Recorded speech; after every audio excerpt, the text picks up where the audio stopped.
Oh my God, he's such a bot. He's such a bot. He's such a bot. Like what he's saying right now is basically like a NPC. He's doing a readout of talking points. Bro saw an opening and was like, well, time for the dialogue tree. This is demonic, bro.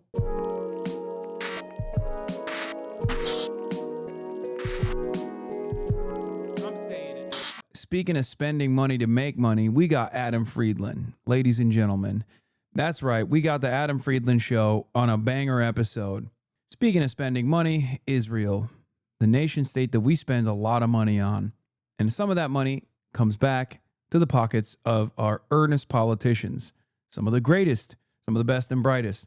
One might even consider an op of mine, Ritchie Torres, went on the other op of mine, the center-left podcaster, the millennial Jon Stewart, Adam Friedland's show.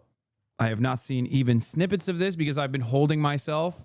I've been purposely avoiding any leaks about this because this is probably the most exciting episode that they've done so far. Let's take a look. I'm sorry, dude.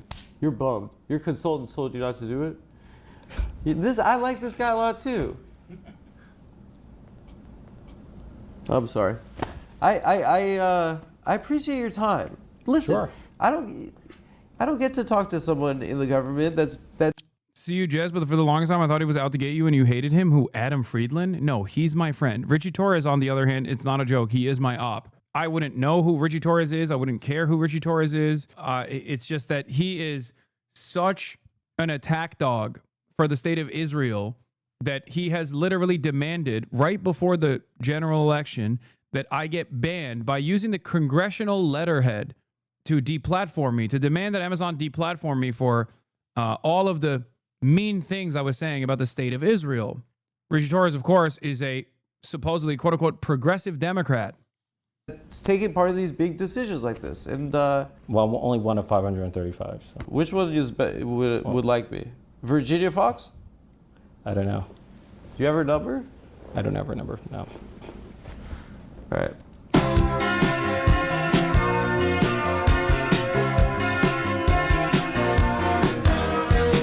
Yeah, poorest district. He is the congressional representative of the poorest district in the United States of America and only tweets about Israel. Think about that.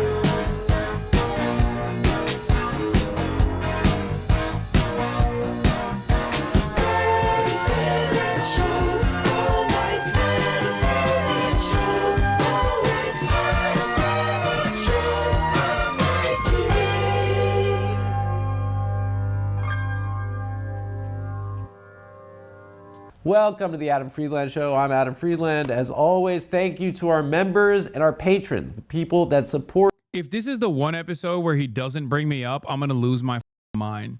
Okay?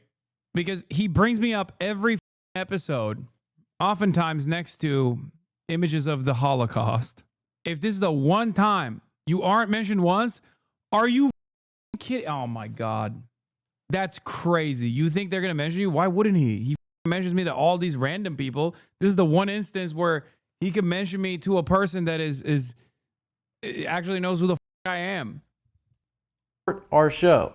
If you'd like to support our show, there's a link in the description of this video below to become a member, which gives you early access to all of our episodes.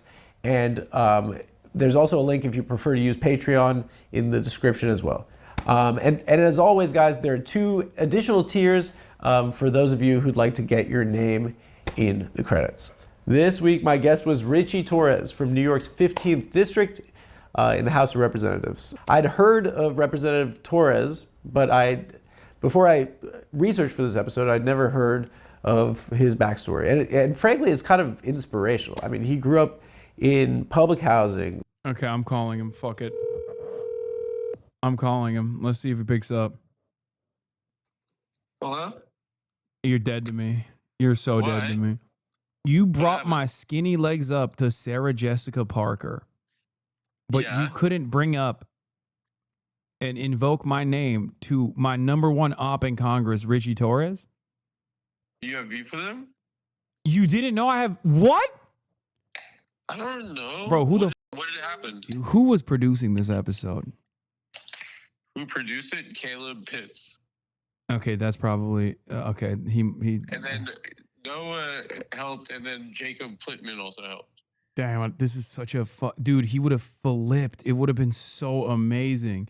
He What wrote. happened with you and that guy? He's What he's happened? Israel's #1 attack dog. He sent. I know that, but what happened Yeah, with you? he sent a congressional letterhead to Amazon and Twitch to try to get me banned and deplatformed because he got clips from like Destiny's community about how anti-Semitic I was.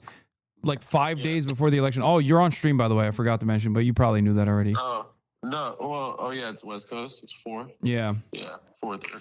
Yeah, it was pretty. Yeah. I mean, Good call, people like it. chatters. Did you watch it? I'm 1 minute and 54 seconds in, and I asked my chat Let who. me know what you think after, dude. I asked my I chat. act like really like I get like really like it's embarrassing. Yeah. But no, I mean like I think it's good. I mean people are giving like saying like really nice things about it. Yeah. I can't wait. I mean, he's a character, so it's Let me gonna know what be you think. Let me know what you think. okay. Enjoy All right. it, dude. All right. All right, We'll bye. do. Bye. See you. See, he wants me to immediately react to it. That's why he hung up. Normally, he would take the next 25 minutes to describe something happening in his life. You know, single mother, a minimum wage. You know, he realized he was gay in elementary school. He attempted to take his own life in college, and he came back from a mental health crisis and became a member of the New York City Council and a member of the United States House of Representatives. He's the first gay black man in Congress. I mean, it's kind of like a movie. This is like I don't know what this is. It's kind of like it was unexpected. Representative Torres has been referred to as Israel's loudest advocate in the House of Representatives. And prior to this interview, I wanted to have a conversation that didn't resemble like a point counterpoint, you know, just screaming match like we see online all the time. I wanted to try and get something different. And to be honest with you, when I became emotional. And it fell off the rails, and I wasn't able as an interviewer to get it back on the rails. I mean, there were like multiple topics that we didn't cover at the end. It was frankly, it was exhausting for both of us. I think he's bi. And yeah, it felt like it was a gotcha, and I'm an activist, and you know, this is how this conversation goes nowadays. I never trust a word Adam is saying. Lamau, anti-Semitism, alive and well in this community. Ethan Klein was right. And so while I didn't get what I was initially, you know, looking. Adam's bi? No, man. No, Adam's gay. No, I'm kidding. He's not gay. Ritchie Torres is bisexual, I think. I believe. I kind of still feel like it's important. I stand by what I said. And even if I'm like my voice is high, I mean, I think it's important to say what I said in the interview. And so I don't know what it is. I mean, at a certain point, I don't even know if it's an interview, but I hope all right, bro, get with it. Goddamn. It's going to be a different tone. And ladies and gentlemen, Congressman from New York in the U.S. House of Representatives, so worried? Ritchie Torres, everyone, make some noise. I can't. Hello. What's going on? Hello.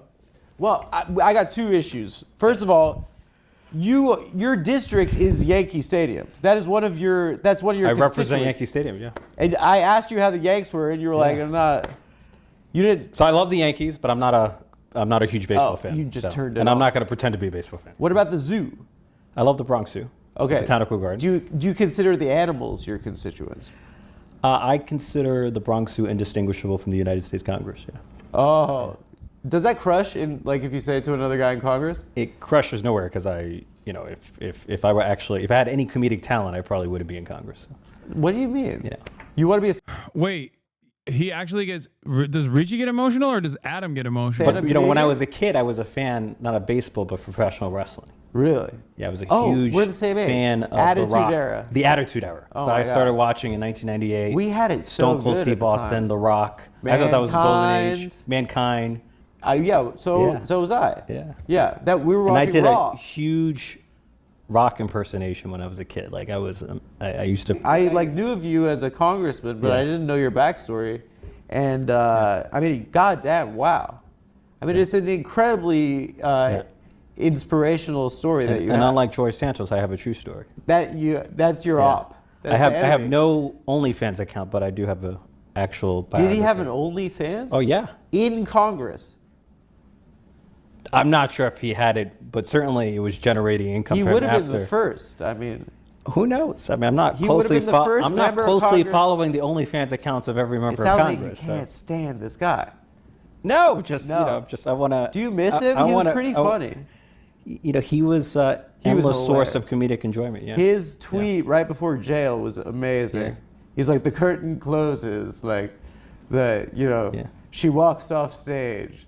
He was a real ham, George. Yeah. He Yeah. was But he was a complete fraud, right? total fraud. Yeah. Yeah.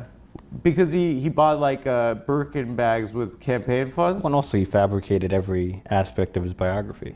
It was not like he told one lie here or there. It was like the whole story was a complete fabrication. I feel like in this day and age, that's kind of like that's in play. I feel like you could do it. No, it's I've never. I feel like seen, it's such a chaotic time. Like, yeah, like I went to Harvard Law School, and I used to be the coolest guy in my school, and I'm also Brazilian and Jewish. And what did he say? No, he said that he had his parents were Holocaust survivors. And I he like was that. Ukrainian That's because of good. the war in Ukraine. He was also Ukrainian. And he had he And had his name was friends who Santos. died in the mass shooting in Orlando. He's amazing. He like incorporated Mother every in current event 9/11. into his life story. Pathological liars are great, but he took it all the way to the freaking to the show. Although he inspired me to introduce a bill that Yes. has, I think it's the greatest acronym in the history of What is it congressional called? legislation, the Santos Act. And what was it? Stop another non-truthful office seeker. Am, Santos. am I sensing that there's the like Santos Act. that the two of you guys as like young New York gay like Latino congressman, he's naturally like your foil. He's your Darth Vader. Let's assume like after he was expelled from Congress, Yeah. I became the most prominent Jewish gay Latino congressman from New York. How's that? You're Jewish? No, I'm Jewish. You're Jewish. I'm lying. I'm joking. Oh, come on. I wouldn't wish this upon my greatest enemy. You don't want any part of this, my You friend. never heard this comment? He's Jewish, not Jewish. Yeah, I've heard a lot of Yeah. people say that, but you don't. I'm just No, but telling he you- invented the term. about you. I don't Well, he think invented the term about himself. it's just a word with it. Yeah, he would- about him. When he was confronted, why did you lie about being Jewish? He For said, being I Jewish? never said I was Jewish. I said I was Jewish. I would say that I'm But you're actually Jewish. yeah. Unfortunately, yeah, it's tough. Yeah, I can't quit. No, I wrote a letter to Bibi and they rejected. They don't let you out. It's like the mafia. You know that. You know how you join is when you're a baby. yeah. Your parents have a party, and then this like old wizard walks in, and then he pulls your diaper off. Yeah. Oh And God. then your whole family looks at your beautiful baby penis, and then he cuts the part that I guess gives one pleasure later on in life and during sex, and then there's like a deli tray there and stuff. That's how you join the club. Yeah. But we've been doing it for a while though. I don't know. I don't mind it. You really didn't like my crude humor. I mean, you've endured for thousands of years, so something's going right. I guess so. It's Yeah. definitely the wizard and At first, I always thought like maybe Felix was exaggerating when he says like some of these guys are just like Philo-Semites. Like some of the pro-Israel Christian congresspersons are like doing it for money. But there is definitely a bunch of them that are just like straight up obsessed with being Jewish and Judaism in general. Like even though ironically enough, Israel has very little to do with the thousands of years of Jewish history and the accumulation of all of that culture. But these dudes, like unironically, like Ritchie Torres, unironically is a fetishist. Like he is a Philo-Semite. Love doing Felix called like Hebraphiles. It's crazy. They're competing for head Philo-Semite with you. I'm not a Philo-Semite. I just, I have a lot of people that I look up to that happen to be Jewish comedians. And then also a lot of, revolutionary figures and the like, and many friends who are Jewish. I wouldn't say I'm a Philo-Semite. I cringe when he was talking about the penis in the tray. The baby's penis part. Yeah, well, I know. I'm being crude with a member of the legislative these are important branch. decisions that parents have to make. What's rude is that we're in an era where talking to someone in the legislative branch is it's a privilege because it's so crazy.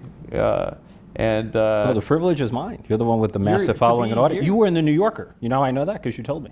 I know. Not because I read the profile, but you told me you were in the New Yorker. So Why congratulations on the profile. You would be considered young in the United States Congress? Yeah, I mean, I've only been able to be president. My dating profile says I'm congressionally young. Congressionally young. And congressionally attractive, just in case you're disappointed. That gets some action. Is it a plus? It's not clear. It's not clear. It has to be. I mean, I work 7 days a week, so that has a crowding out effect. But yeah, and you're with the worst people on earth. Well, what are you doing to yourself? It must be tough. Yeah, one of my colleagues said to me that Congress is the best university in the world. Really? And because you just have access to some of the brightest minds, you can learn a tremendous amount. They're the smartest guys? Some of the, yeah. Yeah. We certainly have access to It's like the Sorbonne or something. Yeah. In Congress. How boring is it, to be in the government sometimes? What's the most boring part of it? I mean, I love it. Dude, Ritchie Torres is such a soulless husk. Like, the first 10 minutes are supposed to be before it falls apart. It's supposed to be the most personable you're supposed to be. And I don't know, I'm biased. That I'm going to admit that. Okay? I despise him. So maybe that's the reason why I'm not reading what he's trying to put out, but it just feels like he is a robotic individual. It just comes across like he's going through the motions of what a human being that picked up a copy of How to Win Friends and Influence People and downloaded it, what they're supposed to do. Yeah, Anthony Weiner was more personable, and he's a pedophile. How is this possible? You love it? Because of the variety. You like parliamentary procedure and stuff like that? I feel like no position has more variety than a House member, because one day you get to be local, state, national, and international at the same time. So one day I'm receiving a complaint about a pothole on Fordham Road, or pressuring the mayor to crack down on an open-air drug market in the South Bronx. And the next day, in Congress about that? And then the next day, I'm receiving a briefing from the CIA about rising tensions between the United States and China. So, what do you do about the pothole in D.C. though? I'm just sorry. I use my platform to pressure the mayor to solve problems, or the governor. Adams. Yeah. Can I guess who you were in school growing up? Sure. You were were you student government? No, not student government. You were a debate club or? I was the captain of the law team. Law team. Yep. Oh, so you wanted to be a lawyer?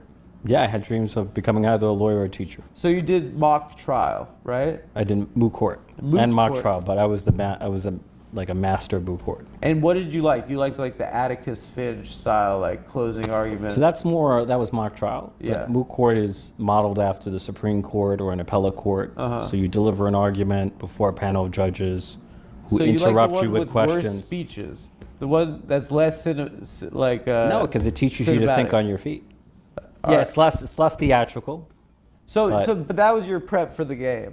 Yeah. You went to the show. It was the first time when I discovered I had a talent for public speaking, or I thought I had a talent for talking. Early on, you grew up in a single mother home. You have a twin brother? Twin brother. Identical? Yeah, he's biologically older. I'm temperamentally older.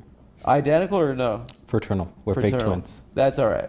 5 minutes apart. I was on a date once with a girl who told me, the first date, she said, I have an identical twin. I can't do it. I can't tell her secrets. She has her brain is connected to another one of her. Yeah. You can't trust these people. It's funny, when I was a kid. That's a prejudice of mine. People would ask me, where's your brother? I'm like, we're fraternal twins, not Siamese twins. Yeah. I don't know his whereabouts at every moment. So. But you're good at DC, right? I'm learning DC. You're still learning. Yeah, of course. I've only been there for 3 terms. It's the most complicated legislature on earth. No one's going to master it in 3 terms. I think the problem with DC is not that it's corrupt. The problem with DC is that it's stupid. There's just so much absurdity in DC. I thought you said it's the smartest place in the world. or you have access to some of the brightest minds. So like if you want to learn more about artificial intelligence or quantum computing or energy, you can reach out to some of the best minds. Yeah. You And can call you can- any you can- CEO right now. Not every, but Call Zuck right now. people generally will take your call. I'm not calling him now, so You not? I don't know. I don't know Your him, boys so. was Zuck. You I said don't know. I'm not calling him now. You have his number. Well, I don't know. So Never met him. what CEO is your best friend? What's the I best can one? mention who's my best friend. How many CEO friends do you have? I don't have many CEO friends. Well, you said you could call He anyone pulled that shit out of me too. He's like, call Mr. Breeze. on the phone at any time. If I had a question about like AI policy, I probably could get a meeting with a CEO. Yeah, that's true of any member of Congress. Yeah. Did you grow up in the district you represent? My father's from Mott Haven. I'm from Throgs Neck Houses. So I grew up in a public housing development in Throgs Neck Houses, right across the street from what was formerly Trump Golf Course. Yeah. And I kid you not, as the golf course was undergoing construction, it unleashed a skunk infestation. So I tell people On the project? So I tell people I've been smelling the stench of Donald Trump long before he became president. But it Good was one. But beyond that, infested with that's- skunks. What's like you grew up in New York City, so Born and raised in the Bronx. our president is an outer borough New Yorker, effectively. Yeah, from Queens. Yeah. Right. He wants to present that he's like Mr. like Goldman Sachs, but really he's a New York City real estate guy. Yeah. Is that correct? But he was never respected in the real estate industry. He was known to like rip off his contractors, and he was seen as a joke within the industry. Yeah, he figured out that if you keep someone in a lawsuit, Like, long he enough, was more you don't have to pay them. he was more known for his self-promotion and marketing Yeah, than he was for his actual effectiveness in real estate. yeah. Have you ever? What have your interactions been with the president? No interactions. You've never met him. Have no desire to meet him. Let's practice it right now. Feel like he's the I'm worst Trump. person on earth. You don't want to meet him once? You're in the government though. You got to meet the president. He's the devil. He's the devil. Yeah. You got to have a good burn for the president. Let's practice. I'm Okay. Trump. What's up? I'm Trump. Nice to meet you. Yeah. That's you just bombed. You So can't what should I sit there do? like that with some weird smile. I'm like gonna that. shake Donald Trump's hand. Yeah, you have to say like you're doing like the Holocaust right now in this country, like you have to say like you're ruining this country right now. Like seriously, why don't you say something like that? You're an asshole. You said the Marines Okay. into. Okay. Well, we'll practice. Okay. Okay, go ahead. Okay. Let's get it. Come on, dude. Mr. President, Yeah. how are you? He's so soulless, bro. It's crazy. I'm looking for. Hopefully, you can release those files. Epstein? That's your no. Come on, dude. First of all, you guys already lost on Epstein. You think we lost on Epstein? You guys He's lost in the, on He's Epstein. obviously in the files. Well, half of the files is your guys too, Yeah. right? Yeah, but so he's in you the- got, but half the files is your guys too. So that's why you guys didn't I mean, do this. My years my ago. view is release the files and let the dice fall where they may. You guys lost on Epstein. Why do we lose? His crappy excuse, like everyone, his whole base doesn't really care. Yeah, they moved on. What we found is that they actually don't care. Yeah. MAGA didn't really care. Yeah. Yeah. You guys really are having a rough one right now, I think. What's your advice for us? I don't know. I mean, you're one of the guys, so I'll tell you. Yeah. He did say the files weren't real initially.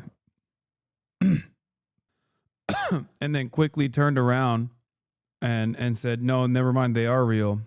There was a weird moment there where he was like running defense for Israel. What I'm seeing. Yeah, Right. please tell me that. I really wanted to give you your whole story about where. You want me to tell my story? I'm No, happy to tell it. because I want to talk about this. But, Okay. You clearly don't want to hear my stories. I've been trying to toss it to your story, which is that's a Yeah. Hallmark movie. We'd open this up like this guy's. You're the first black gay guy to be in the government. Gay man to be in the government. Gay guy is you can't say that to a First you're the Latino and black gay member of Congress. first Latino, in the black United and States, gay. yeah. It doesn't roll off the tongue, that one. Yeah. Too many identities. Yeah. First black president. Obama crushed it with that one. Yeah. First Latino and black and gay. Once you have a first black president, everything else becomes less impressive. How many LGBT members of Congress are there? There are quite a few, like more than 10. More than 10. Yeah. And there's 100 Senate. How many House? 435. 435. So 535 in total. Are there no Republicans, right? Who are openly LGBTQ? Oh, you're saying none of them. You're spilling the tea right now? Well, my running joke is the LGBTQ caucus is the only caucus that can expand without winning an election. We just have to take members out of the closet. Would you do that? As you were in the closet in your life, right? Like, what are the ethics there? It's really interesting because, like, would I if you out see a members? No, I'm gay- not gonna- If you see Yeah. a closet gay Republican, like advocating for something that is, Would I out him? well, it's advocating for like taking away gay marriage or something. Like, what's the rule there? Because you were in the closet yourself as a young man, and it's a painful thing, I would imagine. Yeah, no, you have to go through it's a process. You found out in middle school? I realized that I was a gay in middle school. When was it? I Titanic? Leo DiCaprio? No. No, I didn't realize at all when I It's not he was Leonardo cute. DiCaprio. Wait, what? How was it? What was it? I forget exactly how I realized, but You forgot? No, you don't forget. You gotta have a better story. You're a politician. Titanic, Leonardo DiCaprio. I'm not often asked about my coming out story And in so the then- Bronx, so. Why not? It's an interesting story, Yeah. right? And like you're Puerto Rican. You were afraid of experiencing homophobia in your community, or? Yeah, I grew up in the projects, so it's a machismo environment. And what about in your family? Was there when did you come out to them? 16. 16. Yeah. And was that when you came out? No, then I came out gradually over time, and then when I ran for office when I was 24, I decided to be out to everyone, to run as an openly LGBTQ candidate. But that was back in 2013. When you were at school and stuff, you didn't tell people that you were gay? Or? Yeah, I was telling more and more people over time. I thought you were at an assembly or something. Yes, I was at a debate competition where I said I was a gay American. So that's I had counts like as coming out? Isn't that like a Jim McGreevey moment, though? Remember he said I was, as a gay American? Yeah. He gave this speech, and that's such a dated You're reference. a kid coming out of the closet. Don't diminish that experience. Yeah, it was back in... No, that's your story. Why would you say that was just a debate competition? It has to be scary. No, I agree. It was terrifying. Yeah. What led you to do it at debate? Yeah. I don't know, I just felt, it's interesting. Did you see something that you were like... Yeah, so I was browsing through MySpace. Yeah. And I ran into the profile of a teacher. Uh-huh. Who identified as gay. And it was the first time I knew of a person in my... The Republicans were right. The gay teachers are making our children gay, but also pro-Israel. So I guess that's all right. You can be a gay Israel defender, and that's fine. social universe who was openly LGBTQ. And so I approached him. And Your social universe? You chilled with your teachers? or people in the world I knew, I guess. You were I you hung out with adults. I did not socialize my teachers. Yeah. No, so it was the first adult or person that was openly gay. Yeah, because I grew up in a world where no one was openly gay. Yeah. And I just spontaneously came out. It was the first time I ever had acknowledged my sexuality to someone. Do you feel like sharing your story, and making it all the way to Congress, that has to be an inspiration to people that grew up in a place like that? Yeah. No? That must feel good, no? It does. So why are you diminishing it on the I'm show not right now? diminishing it, but I feel... You should be proud of that. I was in the New Yorker yesterday. You were... I was in the New Yorker as well. Oh. Back in 2016. Oh, okay. Well, I was in it profile. yesterday. So both of us are probably the same. Yeah, but you're at a much higher level than I am. So. No, you were 2016. You were a Bernie delegate. Yeah. I was 2016. So wait. So go back to that because it's interesting to me. So you had this mental health crisis in college, Yes. right? And did it stem? It stemmed from being gay. Is that what it was? Not only from I had a sexual identity, but I had a severe struggle with depression. Yeah. Which began in high school. Yeah. But then became worse in college. And I dropped out of college. And at some point even thought of... Yes, he was a Bernie bro. Ritchie Torres came up as like a gay, Latino, black congressperson who was progressive. It's not even that's not a joke. That's how he started off as. And then once he arrived at a seat of power, he just basically farmed out as much. Take your dog out for a walk, you cruel man. She is so fucking passed out, which should clue you in on how much she works out in the mornings. She literally has not moved even a little bit. She's been sleeping the whole time. Committing suicide. Yeah. Underwent hospitalization, felt as if the world around me had collapsed. But then I began like taking an antidepressant, going through psychotherapy, and it just gave me a fighting chance Oh my to God, another John Fetterman archetype. rebuild my life. So after... Yeah, he has Fetterman brain. This is Fetterman brain pre-stroke. Maybe the common denominator is the suicidal tendencies. I don't know. When unlimited, unbridled ambition, because there's hella fucking suicidal people in my community. Okay, none of you guys love Israel like this, so I guess you have to like combine it with like a constant power grabs. A few years of hospitalization, I rebuilt my life and became the youngest elected official in America's largest city. I ran for the council, and then ultimately ran for the United States Congress, and here I am. And it was a few years that you were going through that. Yeah. Yeah. And so, and what did you do once you got out? How did you restart your life? Well, instead of going back to school, I went into politics. So I was a housing organizer. Straight to politics for that? I was a housing organizer for a New York City council member, and then I ran for public office myself. I would have moved to like France or something. No, I couldn't afford to. I couldn't afford to move to France. Yeah. I grew up poor. Well, you could figure it out. Yeah. You get a ticket. You get to France. I don't know. You busk. Do you know a guitar? No. You get a guitar. Put the I don't know. Obviously, to run for office, you have to have a call to public service. Yeah. You guys all say that, but like you have to have an ambition, like as well, right? There has to be part of it, right? Like I want to do. I think an ambition to make a difference. Yeah, but you want to be. I want to be the president of the United States. You know, come on. I have no desire to be president. Is your ambition purely just to make a difference? I mean, it's a very abstract term. Yeah, make a difference in how many babies Israel gets to kill with American weapons, as in more babies, of course. Like that's the difference that he wants to make. He has zero personality. It's actually so impressive. Yeah, when I see stuff like this, I actually think maybe it's not so hard to be a congressperson, because like I feel like you have to be a real shark, but you would assume that someone has to be like a little personable, right? And then you see guys like this and you're like, you're just a fucking sociopath. You can't even string sentences together to convince the other person listening to you of your humanity in a situation that is designed to like make you look human regardless. What's your dream? You know? My goal is to be the best elected official I can be. And then let the rest take care of itself. That doesn't work for me. Works for me. You could say like I want to make sure that. I mean, I would love to be. Say a better thing, like I want to make sure that the kids in my neighborhood could like have a better life or something. I'm saying the best that you could be is so abstract. You could vote for anything. Yeah. No. I mean, I can tell you why I ran into public office. So. Which is what? It was really about public housing. So born and raised in the Bronx, spent most of my life in poverty. And raised by a single mother. We raised three of us on minimum wage, which in the 1990s was $4.25 an hour. It's ridiculous. But the most formative experience of my life was growing up in public housing.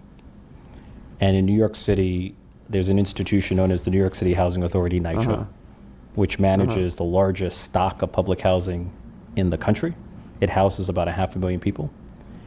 And it's been so chronically underfunded by the federal government that it has a capital need of $80 billion and counting. And is that issue something that affects your constituents? Because you represent the poorest district and in I America. represent one of the largest concentrations of public housing in the country. Yeah. And so you have like asthmatics who are struggling to breathe in their homes. You lived in the face unsafe circumstances as well, right? Yeah. All right. I have good news and bad news. Bad news, I have to stop this interview before it gets to the good part. And I know that's going to frustrate a lot of people. But I also have really good news. Okay? The really good news is that, one, we will be watching this interview tomorrow. So don't watch the rest of it. Do not watch the rest of it. If you see viral tweets from this interview, look away. Okay? You say, mute this account. I don't want to see it because I want to fucking enjoy it. Because it turns into a shit show from what I understand. But the real good news... No, I'm watching. I'll ban you. one second off. The real good, great news is that I will be going back to something that I've done a lot more frequently than I have in the past. And that is, and you can see it right here. I mean, I put it in the profile, but that's not what I'm doing. I'm playing Peak. Gaming is back in a big way. Ladies and gentlemen, you already fucking know. You already know what it is. You already know what's going on. Anyway, let's do the taps. Let's do the taps video. I know a lot of you have been waiting for this. And I'm going to put the Adam Friedland in the bag, and then we're going to move on to the shooter and so many other things that I will cover. But yeah, for those of you who don't know, Adam Friedland, friend of the show, Adam Friedland, formerly of Cumtown fame, interviewed one of my biggest ops in Congress, Ritchie Torres, who is a congressperson from a representative of the poorest district in the nation. Yeah, I mean, I grew up. And we watched the first 23 minutes of this interview, and actually, it starts with some basic back and forth, but it's like relatively not as interesting as like the meat of the conversation, because it quickly falls apart apparently. Okay. When the conversation turns to Israel. Without heat and hot water, molded conditions, leaking conditions, like these conditions, you know, the living conditions of public housing have become a humanitarian crisis. And I think you know, if NYCHA were a city unto itself, it would be the largest city of low-income Black and brown Americans in the United States, and it's the forgotten city of New York. In representing the poorest district in America, one of the smallest districts too, right? The most contiguous and compact district, yeah. And it was even more so before redistricting. And you have a third of your district lives under the poverty line. Is that correct? It's the lowest income district. About a third of the district is enrolled in SNAP. 70% is enrolled in Medicaid. About a third are born in other countries. Is that correct? Significant immigrant population, yeah. What is the mandate that you have in DC representing those people? It's to make government work for the Bronx, to protect critical programs like Medicaid, SNAP, Medicare, Social Security. Is that what you carry with you when you're in Congress? We got a hype train, Hammond Fist. Thank you for the 20 gifted subs. Is that what you consider when you're like in a committee hearing or something? Everything should be centered around the Bronx. Yeah. And for me, the Bronx is not only where I live, it's who I am. Yeah. I tell my constituents, even when I leave the Bronx for Washington, D.C., the Bronx never leaves me. The most important lesson my mother taught me is never forget where you came from. And I'm from the Bronx. And I've lived in the Bronx my whole life, and I probably will die in the Bronx. Guys, DraftKings Casino has your play slot. Oh my God! God damn! Yeah. Something interesting that's happened in the Bronx is in the last general election, from what I understand, there was the largest swing towards the Republican Party. One of the largest. In 2012. Yeah. Wait, let me see how many views this has in one day. Okay, 244,000, not bad. It's going viral all over Twitter too. Barack Obama won 96% of the vote in New York 15 in the Bronx. Yeah. Flash forward to the 2024 election, there's a more than 22-point swing toward Donald Trump. Why is the Democratic Party losing the most vulnerable people in America then? What do you attribute that to? Well, the Democratic Party is hemorrhaging support among working class people of color throughout the country. Why is that? You know, Occam's razor holds the simplest explanation is almost always the best. The simple explanation is inflation and immigration. Yeah. We had the highest inflation in more than 4 decades. So if you're paying double or triple the cost for groceries and gasoline, you're going to lash out at those in power, at the establishment. You say that the incumbency is just bound to lose that election, Biden. If the incumbency is perceived as failing, yes. Was there a way to win that election against Trump if inflation is so bad? Is it impossible? It's crazy, bro. I mean, ugh. Oh my God. I hate this shit. Like, even notice how even outside of being an AIPAC stooge, even outside of being an AIPAC stooge, guy from like the poorest district, guy who represents the poorest district in the country is like, the immigrants are really f***ing us up. You know, it's just like there's an affordability crisis, but also immigrants. It's like, why? What are you saying? On top of that, he's also obviously a paid attack dog for Israel. To win that election? The odds were stacked against us because of inflation and the mismanagement of the migrant crisis. But you know, if we had the benefit of a full primary process, and if we had a stronger general election candidate, maybe we could have won. But I don't know for sure. But Donald Trump is a fatally flawed candidate, so maybe we could have won. You're a member of the least popular Congress probably of our lifetime. I think we are probably. We're less popular than colonoscopies. It sucks, dude. Yeah. Yeah, does it suck? Does it suck to be the least? I think there was polling that said we're more popular than Goddamn, Xilax, the 200 bones. Holy moly. Hype train level 4 chief. Holy moly. And more popular. They're barely more popular than Ebola. You guys are losing Hamas for sure. Yeah, well. You guys are getting crushed by Hamas might be more popular on college campuses than Congress. Oh, okay. Okay, but anyway. But I looked at a Gallup poll the other day. Dude, this is... I was actually started laughing. You just have to laugh at this. You guys are 23 right now. That's not bad. Higher than I thought. That's high. Yeah. You guys, what is this? Oh my God, May 2024, 13? It means we have room for growth. 13? Yeah. That's you and the Republicans. 13. Yeah, the institution at large. 13 is you poop your pants in front of the whole school. Yeah. February 2024, 12%. Yeah, so it sounds like... What was happening that month? If Congress were if Congress were a woman, you probably wouldn't go on a date with her, is that? Why?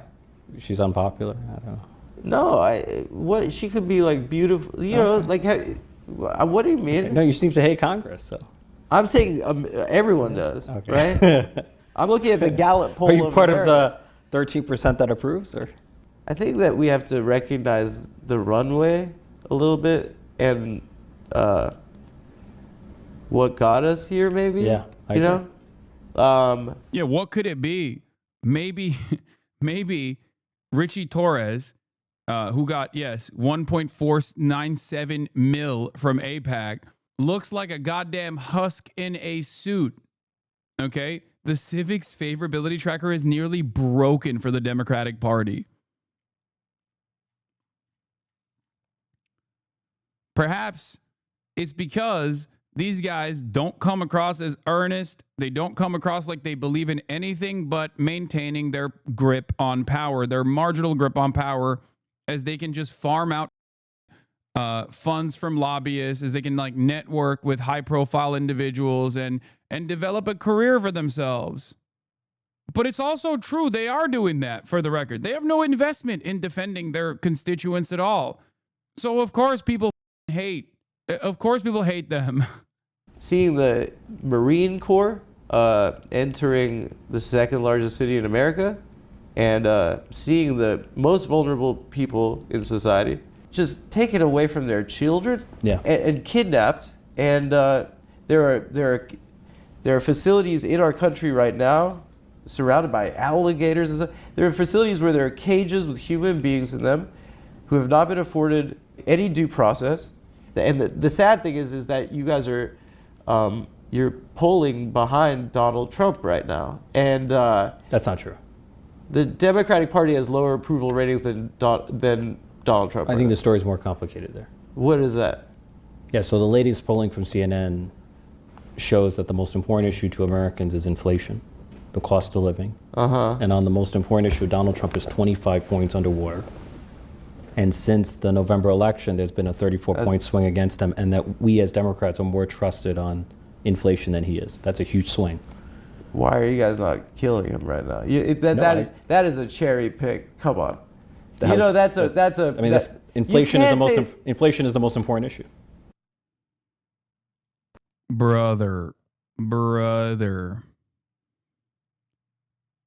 the way, not a single one of those swings, is due to the Democrats pushing good messages on this part, okay, or actively fighting. It's because people are like, well, my financial circumstances didn't change. Shit's still unaffordable. That's why they swung. Even on immigration. On immigration, Donald Trump is underwater. Okay? On immigration, Donald Trump is underwater. One must ask the question, why? It's not like the Democrats, including Ritchie Torres himself, in this conversation is presenting a counter message. I hope it's a He's not. good part. And Donald Trump is doing what he promised he was going to do: mass deportations, concentration camps, black bagging people. So what happened? Maybe because once Trump's anti-black, anti-brown, white nativist, anti-immigrant agenda unfolded in the militant ways that it was always going to be, people started realizing that this was cruel, unusual, and completely unnecessary, and started developing enmity towards it. It was not because the Democrats did anything about it. They still aren't doing shit about it. One thing that is understood is that you're in the House of Representatives and you have to run every 2 years. Yeah. Like, how long do you have to wait till you just start running for the next one after you win an election? I mean, you start immediately. Yeah. It's like you're in a constant state of campaigning. Is campaigning and going to fundraisers, doing all this stuff, is that a distraction from the work that you have to do? It can, but I feel like if you're effective at governing, then it improves your ability to get reelected. So if you're a good congressman, you're going to be popular in your district, and you're going to be well positioned to be reelected. Does it suck that you have to fundraise, right? It sucks. Fundraising sucks. Yeah. And because of Citizens United, it's nauseating to ask people for money. Yeah. Do you feel like it's eroded people's faith in the institution, right? I feel like too much money is too much time is spent on fundraising, especially if you're a frontline member who has a fiercely contested general election every 2 years where tens of millions of dollars are spent. You could be spending more than half your time every week at a banquet. No, or just call time, dialing for dollars. You were criticized, I saw, for Blackstone donation, right? And it's understood that they are the architects of the housing crisis, pretty much. Yeah, I mean you receive contributions from thousands of people. Yeah. Who are employees from all over the place. You can send it back and say "F off."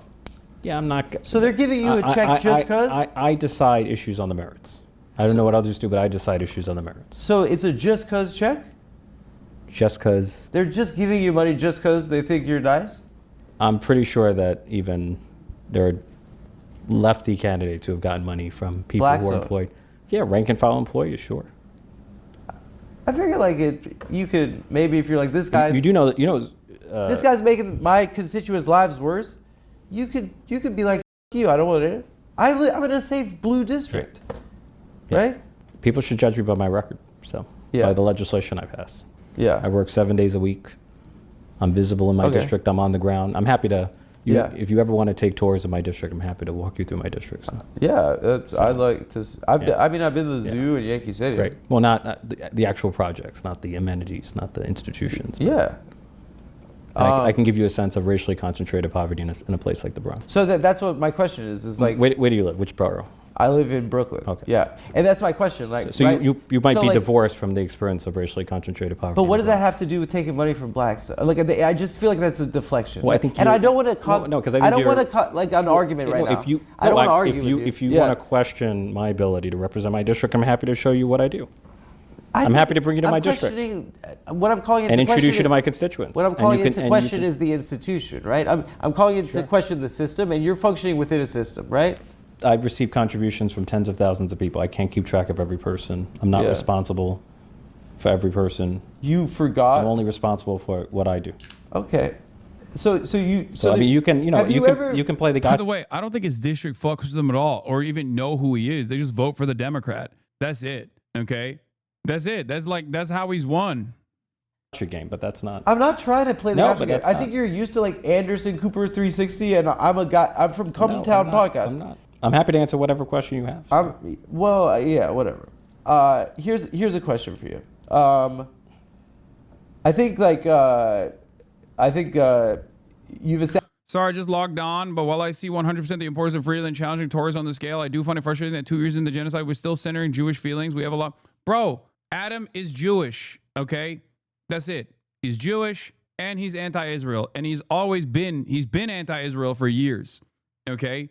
I understand why people get mad about this centering Jewish feelings conversation, because there is truth to it. I'm Muslim, okay? I center Palestinians in my commentary. Of course I do, because that is the primary victims here. The problem, however, is that if you are making an argument that is going to be as broad-reaching as possible, it's kind of OP to have a Jewish dude say these things, okay, and show vulnerability in the process. Because, unfortunately, Americans want to hear it from Jews, and they want to hear it from white people, okay? Just like when I talk about transphobia and how stupid transphobia is, Americans and transphobic people, people in the margins, they want to hear it from a cis person. Okay? That's it. That's it. That's the whole point. It is what it is. Okay? I know when I talk about racism, when I talk about anti-blackness being a core part of American identity, a lot of the people that need to hear that are already automatically not listening to a black person saying it. And the reason why I'm mentioning this is because my Muslim background in this process unironically actually cooks me and causes a lot of people to automatically go, nah, he's biased because he's Muslim. Muslims are automatically anti-Semitic. That's why he's anti-Israel. He's a terrorist. He's a terrorist. He's a terrorist. Calling a white guy a terrorist in the same way, calling a white Christian guy or calling a white Jewish guy a terrorist or an anti-Semite in the same way doesn't have that same impact. That's it. This shouldn't be the only thing that matters, of course. Okay? This shouldn't be the only thing that matters in the discourse, but it moves the needle in the appropriate direction, I think. All right? That's it. And there are points in this conversation, or at least the one part that I saw, because I didn't want to spoil it for myself, but there was one part where, like, the most impactful part, he actually does literally talk about it, where he was just like, I shouldn't care about, like, being Jewish. Like, it shouldn't be about me being Jewish. Like, he even mentions that. So I think a lot of people don't understand it. Being a Jew from New York is the same as being a white guy from the States. It's just privilege disguised as people of color. No, for sure. For sure. Yes. Yes. And with respect to Judaism in America and Jews speaking out on this, okay, it's important. It's important to have Jewish people speak out on this and be active voices. Why is it important? Why do I criticize Bernie Sanders so much? Even though he has pushed the needle consistently on this issue for many, many years, he has fallen short of what is necessary right now because he is a prominent Jewish politician and a socialist politician, one that should be leading the charge right now, because that cuts away at so many of these arguments that these people cynically push. Okay? For many of these guys, they cynically go, oh, you're anti-Semitic. You must be anti-Semitic. Okay? You want to kill all Jews. They don't even care. They will say it. They'll say it to a Jewish guy. They don't give a fuck. But the audience that's watching that is infinitely more receptive when a Christian Zionist is telling a Jewish anti-Zionist that they're wrong. That, like, they are the voice that will defend Jews. They are the voice that is going to protect Jews, and they are the voice that knows how Jews feel, you know? And no, I'm not going to ban that chatter. That chatter is not a possible Nazi. This is the ongoing discourse right now on the other side. A lot of Palestinians that and a lot of commentators who I admire, who I respect, are frustrated by this. This is something that is ongoing. This is a back and forth part of the discourse. I mean, it happened with, like, BLM too. It happened with BLM too. My point always is just keep pushing, you know, as long as someone is on the right side, as long as someone is, like, actively, using whatever finite opportunities they have to keep moving the needle in the positive direction, then that's good. I'll take it. Establish yourself as the fiercest champion of the state of Israel in Congress. I've never described myself in those terms. I'm pro-Israel, but those are terms. Well, I think maybe you've been dubbed that. Yes. Okay. Listen, like, I'm a Jewish person. Yeah, like, right. I have my own opinions on this. You have your own opinions. And this is a really frustrating conversation to see people have on the internet. I don't get an opportunity to talk to someone that's making... You know how I always tell you, like, if you got bro friends that work out, then use the podcasts that I've been on, like the bro adjacent podcasts that I've been on, to convince them. Okay, whether it be like Bradley Martin or whether it be my appearance on Theo Vaughn. But then if you have like finance bro friends, you can use the Iced Coffee Hour podcast that I've been on to show them a different side of me, one that will open up more charitability. Your parents can look at the NPR interview that I did, right? There's a reason for that, because there's a different audience, okay? And a different audience requires a different mode of communication. You can't always just assume that people are going to be charitable to you. You can't assume that people don't have personal hangups that cause them to completely sidestep your perspective.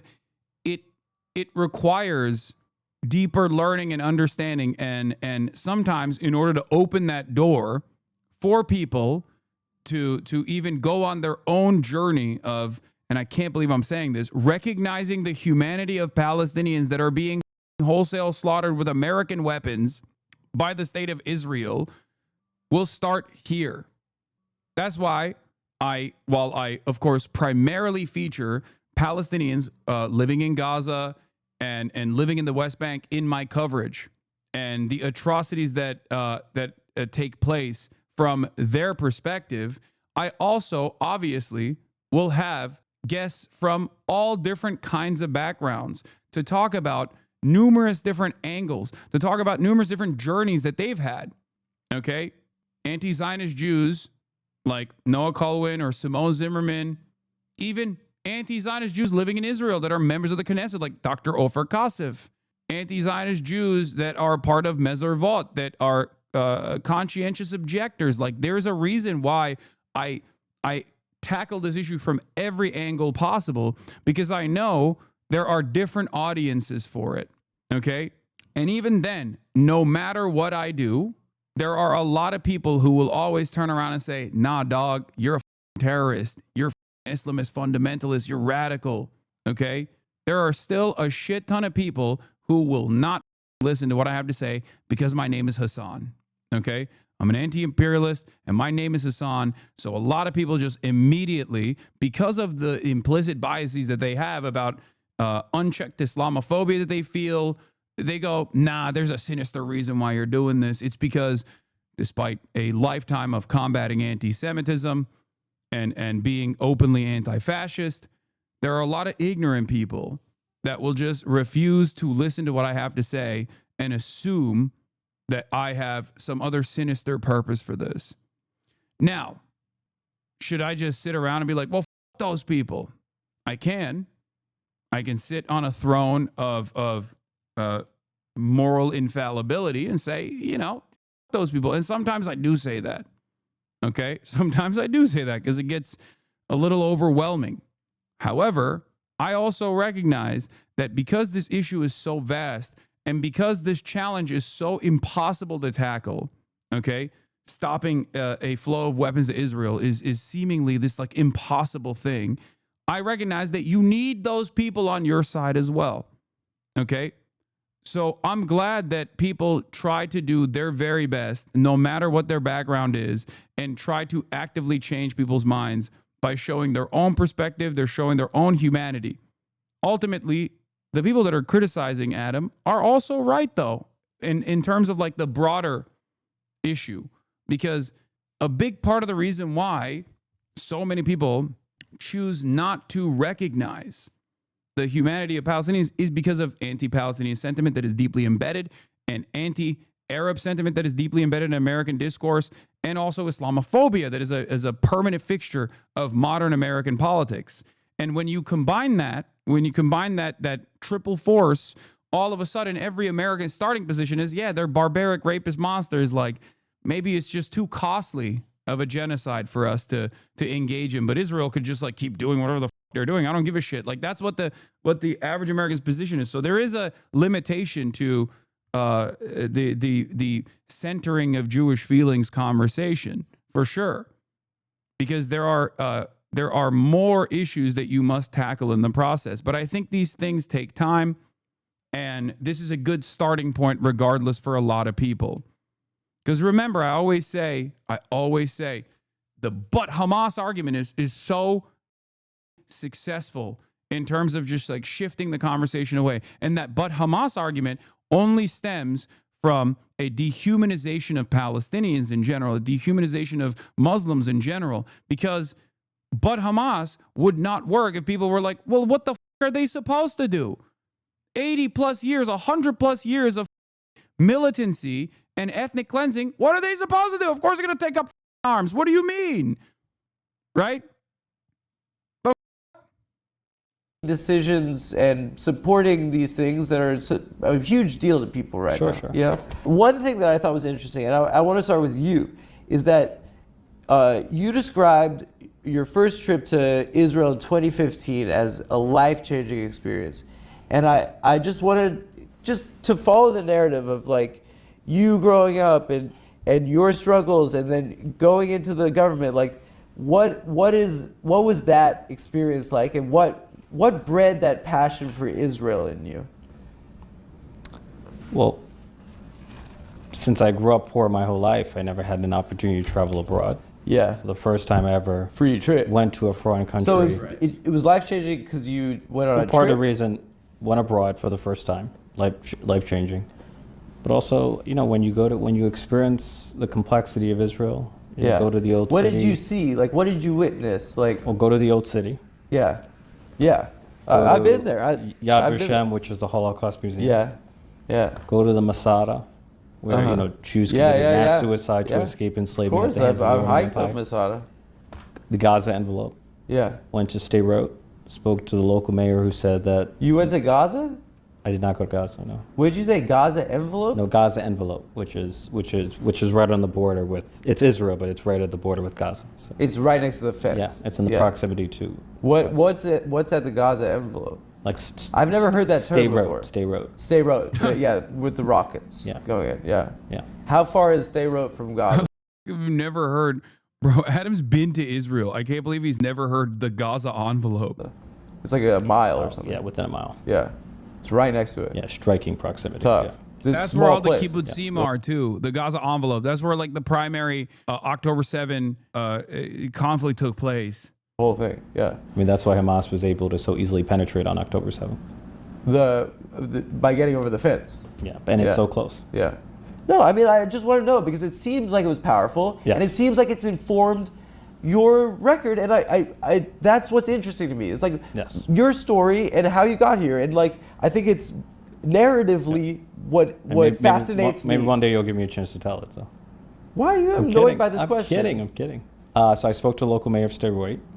Sderot. Yeah. And he said to me that the majority of his children struggle with post-traumatic stress because families like his live under the threat of relentless rocket fire. And I remember seeing these bus stops doubling as bomb shelters.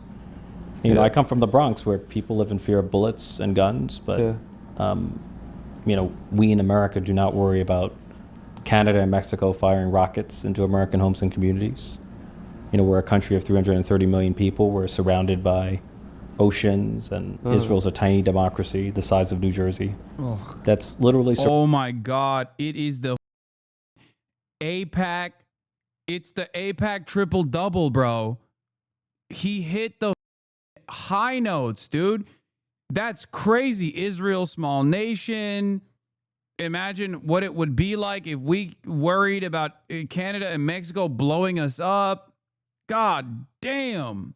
Small bean Israel, dude. Surrounded by both state and non-state actors that are intent on wiping it off the map. So, you know, I left Israel with an empathy for the unique security situation that Israel faces.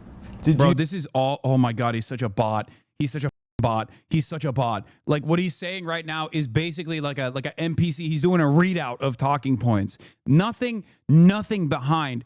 First of all, everything he's saying is obviously false. We've already covered it extensively, so I'm not going to get into that again. Israel is a nuclear armed nation that is a military occupation over 5 million Palestinians that it directly occupies militarily. It has nukes. It has an incredibly large military, and it gets all of its military gear from the United States of America and other Western allies as well, and they get social and political cover as well. Israel is not a small nation at all in comparison to the vast belligerency that Israel demonstrates in the region against all of its neighbors, which many of which, out of an act of understandable, moral, and justifiable self-defense, have actually created non-state actors to fight back against Israeli incursion. Hezbollah in Lebanon, Hamas is obviously the last version of that kind of resistance, militant resistance against the Israeli occupation after 100 years of death, destruction, ethnic cleansing, and complete sovereignty and complete domination over the Palestinian population. And of course, other countries in the region, state actors in the region like Iran, are understandably perturbed by Israel's irrational and belligerent behavior as it constantly expands in the most violent means possible, including annexing territory from Syria that was legally recognized by the Trump administration, the Golan Heights. That was illegal. That was an illegal annexation. Parts of that territory also belong to Lebanon. Israel also took it over. Okay, and now they are further and further taking up more space within Syrian territory as well. All of the destabilization of the region benefits Israel and oftentimes is directly led by Israel. The notion that Israel itself is actually a small nation that just everybody hates because, it's not doing anything. It's just like living there because they're jealous is ridiculous. Ritchie Torres. You visit the occupied territories while you were there? I went into not Gaza, but I went into the Palestinian Ramallah. So. He recognizes that Gaza is occupied territory. Interesting. Ramallah. Yeah. And what did you see when you were there? Yeah, we spoke to Palestinians who obviously have a much more critical view of Israel, and that didn't resonate as much as like what was your takeaway from hearing? Look, you're hearing the mayor of Sderot, his children have PTSD, and then this guy's like, Israel's screwing with me. Well, look, I'm in favor of a two-state solution. Sure. I feel like the just outcome lies not in the existence of a Jewish state to the exclusion of a Palestinian state, or the existence of a Palestinian state to the exclusion of a Jewish state. It's the coexistence of both. Bullshit. So I think I want to see the struggle, both the Israeli and the Palestinian struggle for self-determination to be reconciled in the form of a two-state solution. A big topic nowadays is campus anti-Semitism. Yeah. Have you spoken out? That's bullshit, by the way. That's bullshit. That's bullshit. Now, again, two-state solution is what's going on right now, okay? Whenever someone presents the two-state solution to you, understand that they actually have no real interest in offering sovereignty and dignity to the Palestinians, okay? They are not invested in the Palestinian emancipatory movement whatsoever. They do not see Palestinians as human beings. They are perfectly fine with avoiding talking about this issue altogether. It's just a way for you to shut the fuck up. Oh, what do you want? What do you want from me? I already said two-state solution. Come on. Everybody knows that Israel is one, never been invested in a two-state solution, and also never will be invested in a two-state solution, especially after the genocide that's unfolding in Gaza. The two-state solution is simply a way to shut the Western nations and their populations the fuck up while Israel continues its territorial expansion in the West Bank, which is illegally occupied by the Israeli state right now, okay? Throughout this two-state solution in the so-called peace process, since the 90s, Israel has created an environment where there's Bantustans in the legally recognized official homeland of the Palestinians that were offered after 1967 that extend far beyond the Green Line, a non-contiguous Palestinian state that it does not reflect the state at all, has no real standing military whatsoever. Israel is actively killing all the standing military officials, standing military members. Any sort of like real resistance, legal resistance against the Israeli occupation is met with unimaginable force, death, destruction, torture, and also a unjustifiable military detainment regime. It's complete bullshit, okay? Against it. I just want to know what you identify as the examples of this type of anti-Semitism in elite academic institutions. Yeah, so there were students at a CUNY Halal, yeah, where you had a violent what I thought was an aggressive mob following them to a kosher restaurant in the heart of New York City. And what were they doing, the mob? What was the mob doing? just following them, and then barricaded the restaurant and They were like chanting? hurled insults at the patrons and slamming the windows. You know, much of it is captured in video footage. Yeah. And, you know, harassing people simply for being pro-Israel Jews, to me, is wrong. Is there any other examples? Like, there's a restaurant. I mean, it's just like all we're hearing about is campus anti-Semitism, radical. Like, is there a link between Hamas and the protests? Like, They're walking menacingly. They were walking violently. Walking while Muslim, I guess, or walking while Muslim adjacent.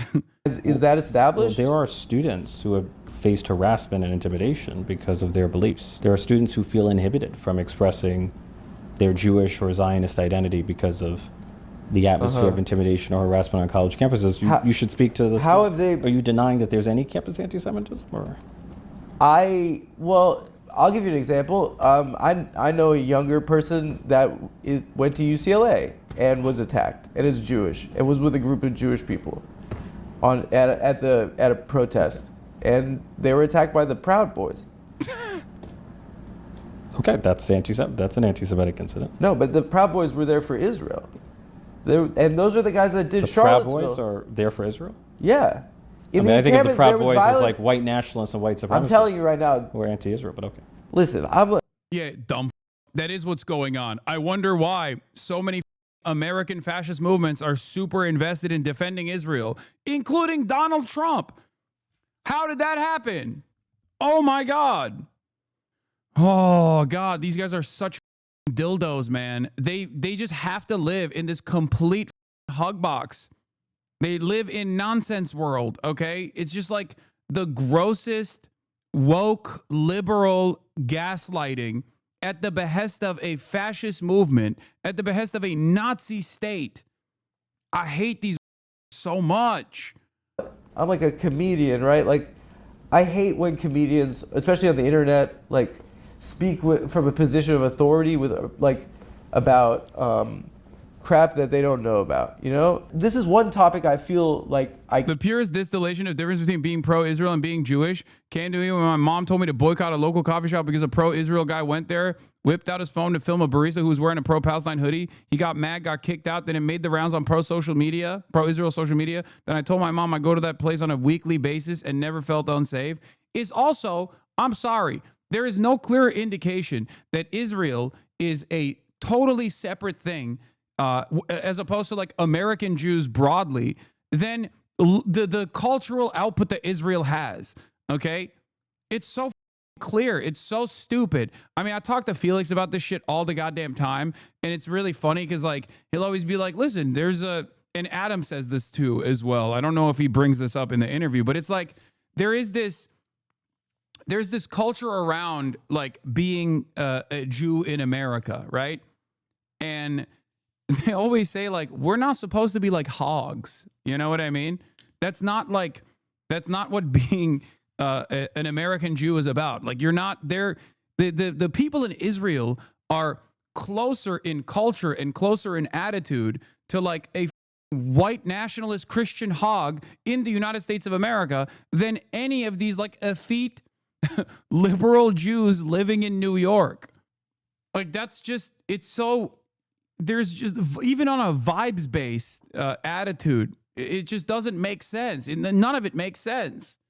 Like, look at the settlers. Not even the settlers, like just like the attitude and the arrogance and the militancy. There are a million different ways to approach the subject. I'm just using a more humorous vibes-based focus here, but like it's just clear. I don't know. I think like maybe there are a lot of I mean, it's just like a perfect closed circuit of propaganda that starts off with the horrifying things that have happened to Jews around the world, right? The real historic pain, the real thousands of years of pogroms and the Holocaust. And then after that, it'll never happen again because we have Israel, because we are militant. We'll never let it happen to us again That's why we have to kill everybody all the time. And we have to be this like muscular, militant, macho country. My question always is, and I know people like this who like still try and defend Israel, right? It's like, well, why don't you live there? You could live there. You don't want to live there because you're American. You're an American Jew. You're not Israeli, okay? You don't want to live there, but you still want to defend it somehow because it's like important to your identity. I get it. Like you grew up with this shit, but clearly if you really cared about it, it's a ethno state. You would live there. You don't want to live there. Why don't you want to live there? Because you're American. You're not Israeli. This is, I mean, it's true. Like, it's not like Israel's like, please don't come. Israel will pay you to come to Israel and live in Israel. Israel wants you to come to Israel so bad that they do free trips to Israel in the form of birthright, which Adam has participated in, as a matter of fact. No, it's not a bad argument. It's not a bad argument at all. Israel wants every Jew to live in Israel. They are not hiding this. This is not a secret. They have an entire program designed to literally get young American Jews to go to Israel and then like fall in love with a IDF soldier so they stay there. What do you think birthright is? That's what birthright is. They're like, please live here. We will give you a girlfriend or a boyfriend, whatever you want. Okay? They have an expansive, robust welfare state. Okay? They want everybody to live in Israel. They want all the Jews to live in Israel. It's a ethno state. Of course they do. They need the numbers. And people still don't do it. I wonder why. Imagine. Like, think about that. You're an American Jew. Cost of living is expensive as okay? You can't pay for health care. And you still choose to live here. I wonder why. Because you're American. You're not Israeli. That's it. Can speak on. And it... On college campus anti-Semitism? No, on anti-Semitism. Oh, and in general, because you haven't been in college how long? Probably 2 decades, right? I'm telling you, on my experience of anti-Semitism the last 2 years. But last time I got in an argument with my mom about the safety of American Jews versus Israeli Jews, I said, okay, you can move there. She said, maybe we will. She's not moving there, man. She lived here her whole life, I assume. Why the fuck would she do that? She's not moving. That's just fake. Because if she wanted to move, she would have moved a long time ago. It's just so ridiculous. And like, I guess like I kind of understand why like older American Jews have this kind of attitude towards Israel, because like they are closer to the Holocaust happening. So there's like more of an emotional impact on that front. But like, if you're my age or younger, if you're under the age of like 50 and you have this kind of like weird attitude, it's like, well, you could have lived there a long time ago. You could have just gone there. Israel really wants you to go there, and you still won't. Why? Because you don't want to live there. Because you're not Israeli. You're American, okay? Stop with this bullshit. last 2 years have felt different in America. And I don't know if you've been on Twitter recently. Now, a ton of people are questioning the validity of the Holocaust having happened. Yes. Can you tell me with a straight face that those are the 18-year-old kids at Columbia that are doing that? The 18-year-old kids at Columbia? Are they doing those posts about the Holocaust never having existed? You know who's doing it. No, we disagree here. You think that it's the... So I didn't... You don't put words in my mouth. It's people on the right. Let me tell you... You're suggesting that there's... You're suggesting there's no... But you're suggesting there's no one on the far left that denies the Holocaust? Or downplays the Holocaust? That's an absurd What are statement. you're doing moot court right now? I'm telling you what it's like to be my experience being Jewish. Yeah, but there are others who have a different experience. I'm trying to see. Why is one better than the other? Why is one more important than the other? I'm trying to share with you. You're in the government. I don't get a chance to talk. Of course. I think this part was also really good too, where he basically, I mean, if I'm getting it correctly, he basically saying like, dude, anti-Semitism on college campuses is nothing in comparison to the literal Holocaust currently happening to the Palestinians. No, I didn't pre-watch this part. I only pre-watched the fucking part where he cries. Okay. I think hatred of Jewish people I didn't pre-watch this part, dumbass. I can see where he's directing the conversation. exploded in this country. And I don't think I think it's because it's of our support of what looks to be an absolute brutality. My uncle was watching Fox and BB came out. I said, look at this loser. He flipped out and I walked away laughing. We're both Jews. Like defending Benjamin Netanyahu is so funny. Defending Benjamin Netanyahu is extra funny because that's like the one off ramp that pro-Israel people have and they still choose not to take it. It's like, dude, you're unsalvageable. And I think that... You think that's a justification for anti-Semitism? Here's the thing. You think Israeli government policy is a justification for anti-Semitism? My view is there's no justification for anti-Semitism. I think that... There's zero justification for anti-Semitism. Okay, you're deflecting again. I'm not deflecting. That's my position. What does it look like to have a flag with a Jewish star and I'm Jewish? And for kids to be starving right now? And why is my government... I don't want to do this fight. Let's not do like a yelling at each other thing. I really just... For me, I had the experience of... It just sounds like you're justifying anti-Semitism, which... Dog, he's Jewish. You're not. Let him get a word out, man. This is why I said it's important. It's important for Jews to just like talk about this kind of shit and be like, dude, what the are you saying? Okay? The more stuff like this happens, the better. Okay? He's just like, he's trying to own him. Okay? He's trying to own Adam. Adam's like, dude, they're slapping Judaism on this genocide. Of course, people are going to make that conflation when people like yourself are making that conflation. That one is a dangerous conflation. If you clearly don't care about anti-Semitism, but if you even want to act like you care about it, you have to recognize this reality. And he just tries to hit that Hasbara tone. Are you justifying anti-Semitism? Why is he trying to own Jews in the marketplace of Israel? It's just so, it's so annoying. It's so stupid.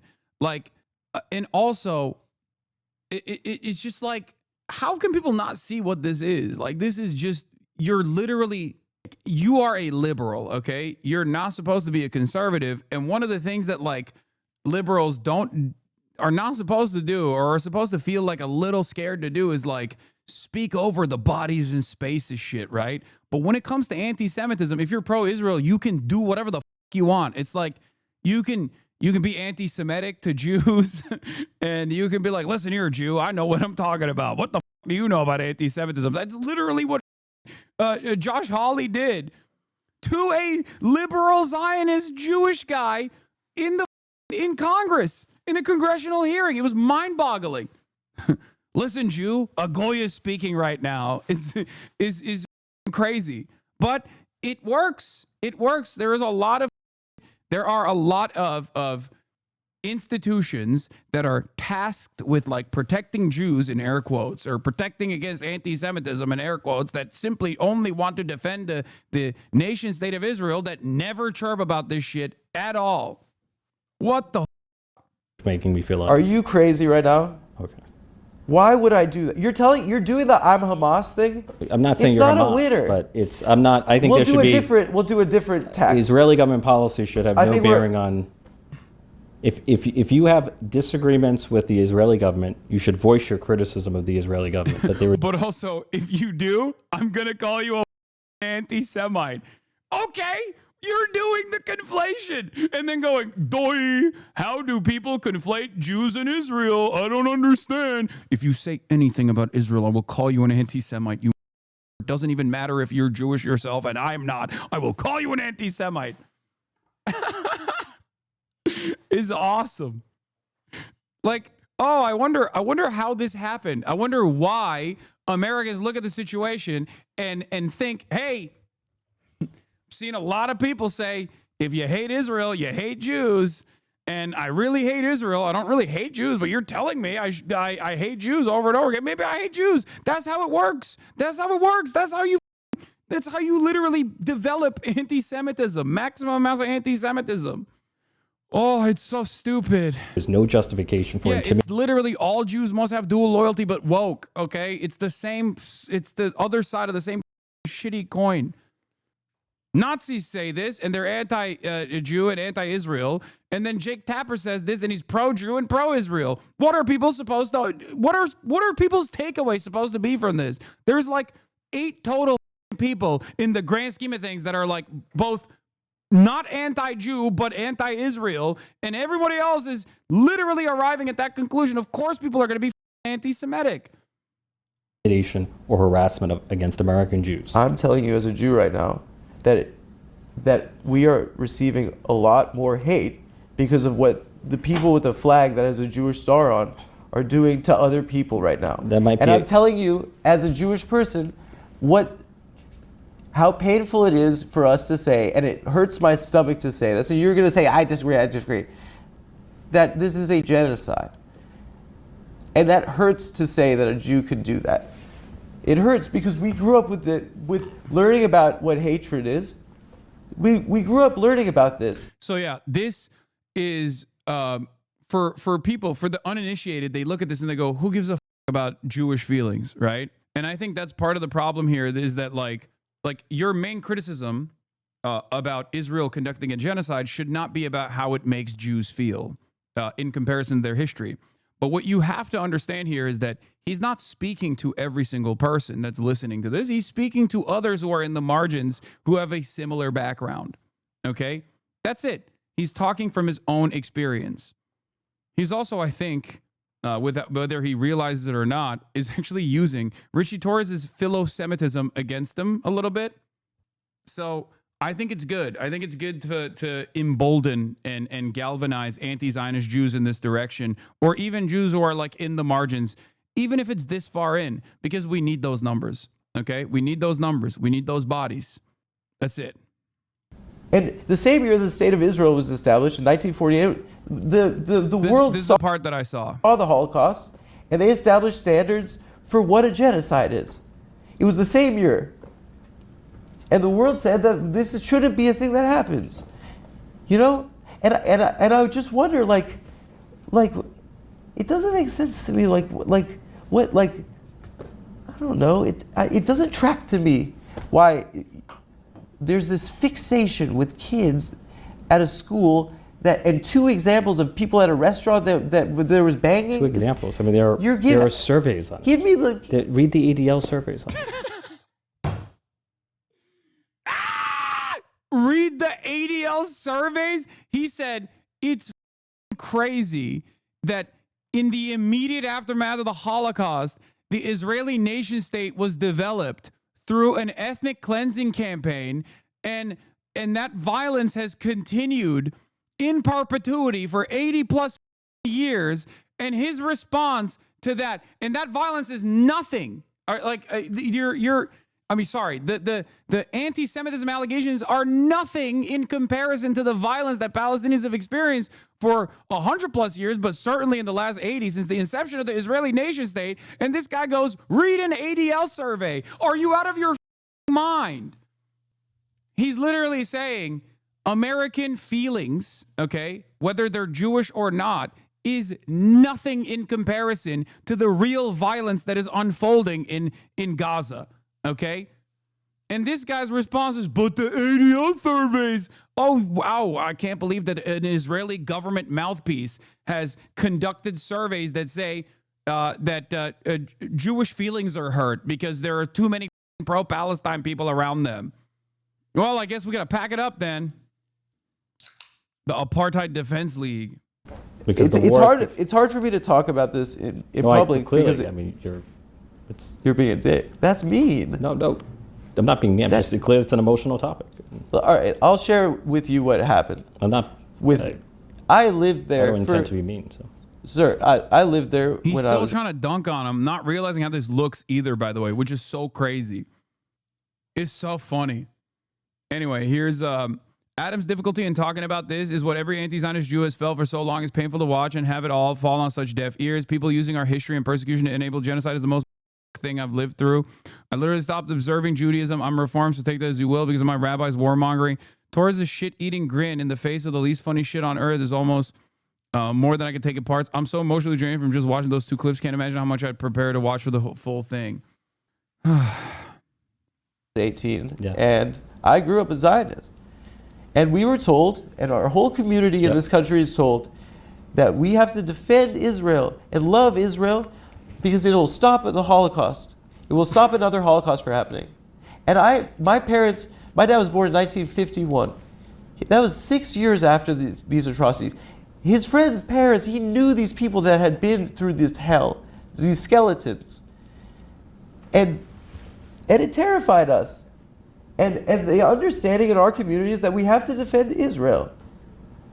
But I lived there, and I went to a settlement at the end of my year there, and I looked down a hill at a Palestinian village, and I saw how they lived, and I turned back and I looked at the settlement and saw how they lived. And people live in a world where they're demeaned and dehumanized and surveilled constantly by people and this isn't in Gaza, by people in SWAT team outfits with semi-automatic weapons, and that's what the world is seeing. And you keep telling me that the problem is someone's getting yelled at a restaurant? I'm sorry. You're conflating two different issues. So I don't please, understand. please. He's not. That's the only counter you have to this shit. That's it. Israel is indefensible, especially when more and more people are aware of its violence. Okay? So the only counter that you have, if you want to defend Israel, is to basically silence the people who are speaking out against Israel's atrocities. And the only mechanism of that silence is crying about anti-Semitism. But, of course, Ritchie Torres, the bot, you're conflating two different issues. He's not. He is actively tackling your idiotic argument about anti-Semitism, which is, again, going against the Jewish exceptionalism, in my opinion. Because, like, this conversation, this back and forth right here is quite directly, this conversation is directed at the notion that, like, Jewish feelings are actually more important than Israel's violence against the Palestinians. He's literally saying it's not.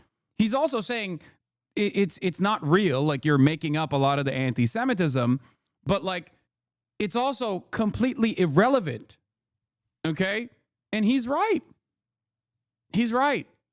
Like, what are we talking about? I brought this up the other day.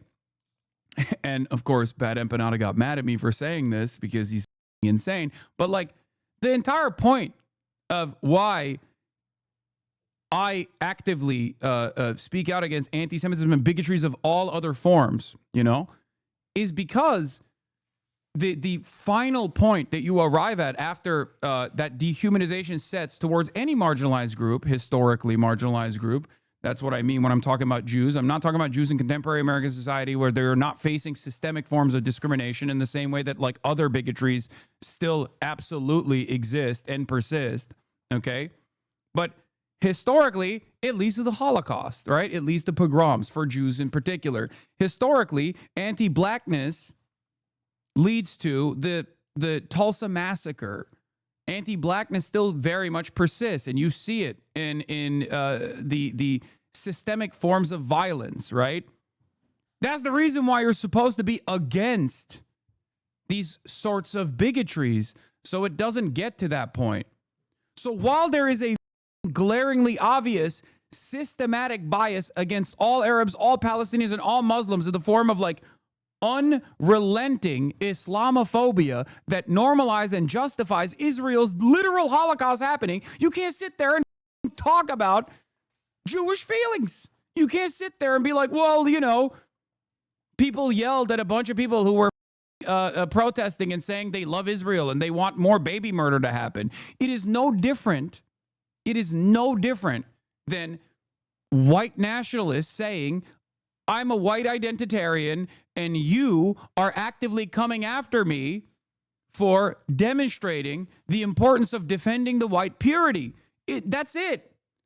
It's actually even worse than that because Israel is literally doing a Holocaust, whereas, like, at any given day, not, you know, there's not as much motion in terms of, like, moving in the direction of ethnic cleansing. We're moving in that direction right now, but we haven't gotten to the Israel point yet as far as, like, the full tilt Christian nationalism. We're moving in that direction. Make no mistake. We're getting there. We really want to be there. If unrestrained, this administration would make this the Christian Israel, okay? But that's the whole point. This dude tweets about you in Israel. Who? Ritchie Torres, I know. That's all he does. Talking about this like it's Jewish feelings seems like bad analysis to me. No, I don't think he's doing that anyway. Why did Torres agree to this interview? Adam is friends with you. This guy supports terrorism. It's correct. You're absolutely 100% correct. Ritchie Torres does support terrorism in its maximalist form. Ritchie Torres supports the state of Israel and its genocide. So you're right about that. Saying this to you right now will hurt people in my own family, okay? Because this is a very important thing to us. And the fact that I still care about... Dude, why are you calling? Be insane. It's not... Bad Empanada is not. It's not just him. Even Finkelstein laughs at the notion of anti-Semitism is a bigger problem than things like Islamophobia in the West right now. Is there ever a point where I've said anti-Semitism is a bigger problem than Islamophobia? That's not my argument. You're misunderstanding my argument. He misunderstood the argument that I was making when I was describing why fundamentally you're supposed to be anti-bigotry, because that dehumanization justifies a lot of violence against marginalized groups historically. Okay? And he misunderstood that, and he tried to make it seem like I was saying that as a American Muslim, he was making it seem like I am saying that anti-Semitism is far more consequential than Islamophobia. Being Jewish is embarrassing. I should just be a guy. But this feels like a stain on our history. And it feels like it's changed what being Jewish is. Because what being Jewish is isn't Israel. Judaism has existed for 4,000 years. This is a country for 75 years. You know, like, it is the oldest, one of the oldest monotheistic religions. Anti-Semitism is one of the oldest forms of hatred. People in my life are going to be mad at me about this, but I'm saying this because I am Jewish. You know, and I don't understand why you would be. Look how you define. I want to. I feel like I'm here to be lectured, not. Shut up. That's not nice. You can't talk that. Shut up. Oh, Jesus.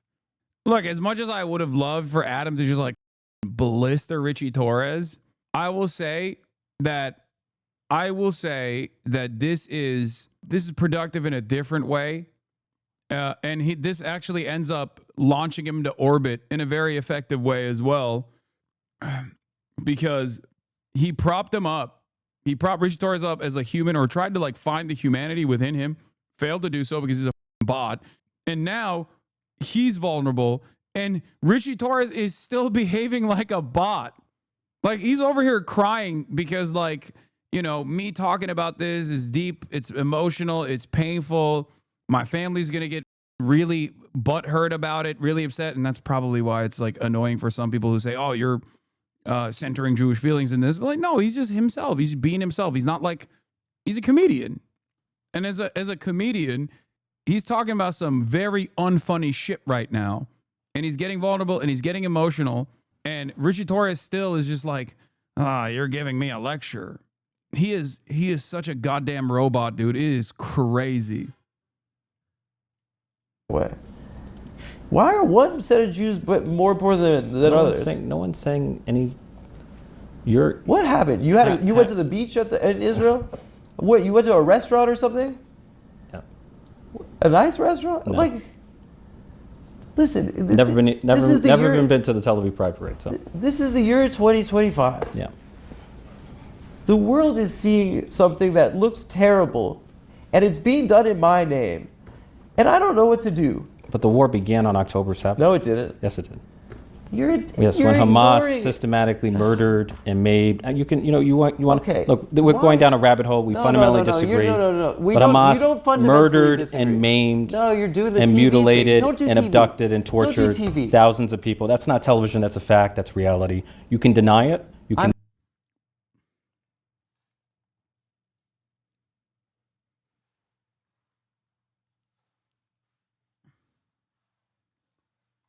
This is demonic, bro. Hannah Arendt on Eichmann. He was genuinely incapable of uttering a single sentence that was not a cliche. Bro saw an opening and was like, well, time for the dialogue tree.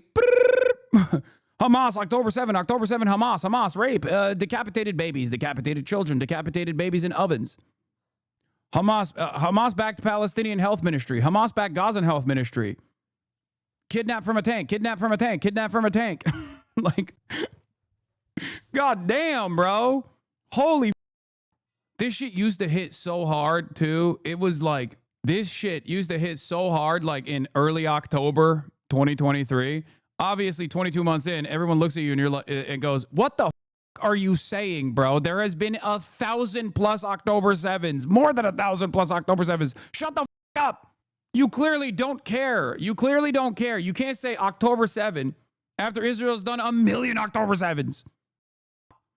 It's crazy. You can only get away with saying that if you don't think that Palestinians are human. They're simply collateral damage. Okay? And only Israelis are human in this conversation. That's it. That's it. This is why a lot of people get butthurt when I mention just facts about this dynamic. Not even like the history, even on a post-October 7 assessment, which is obviously silly and stupid. And it's a much broader conversation than that. It's 100 years of brutal occupation and settler colonial violence and ethnic cleansing. Unjustifiable, incredibly immoral things that Israel did and continues to do so.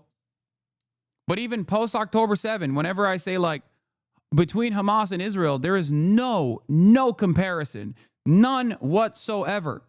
This is a fundamental truth. It is very difficult for a lot of Americans to recognize this, but it is the truth regardless. Okay?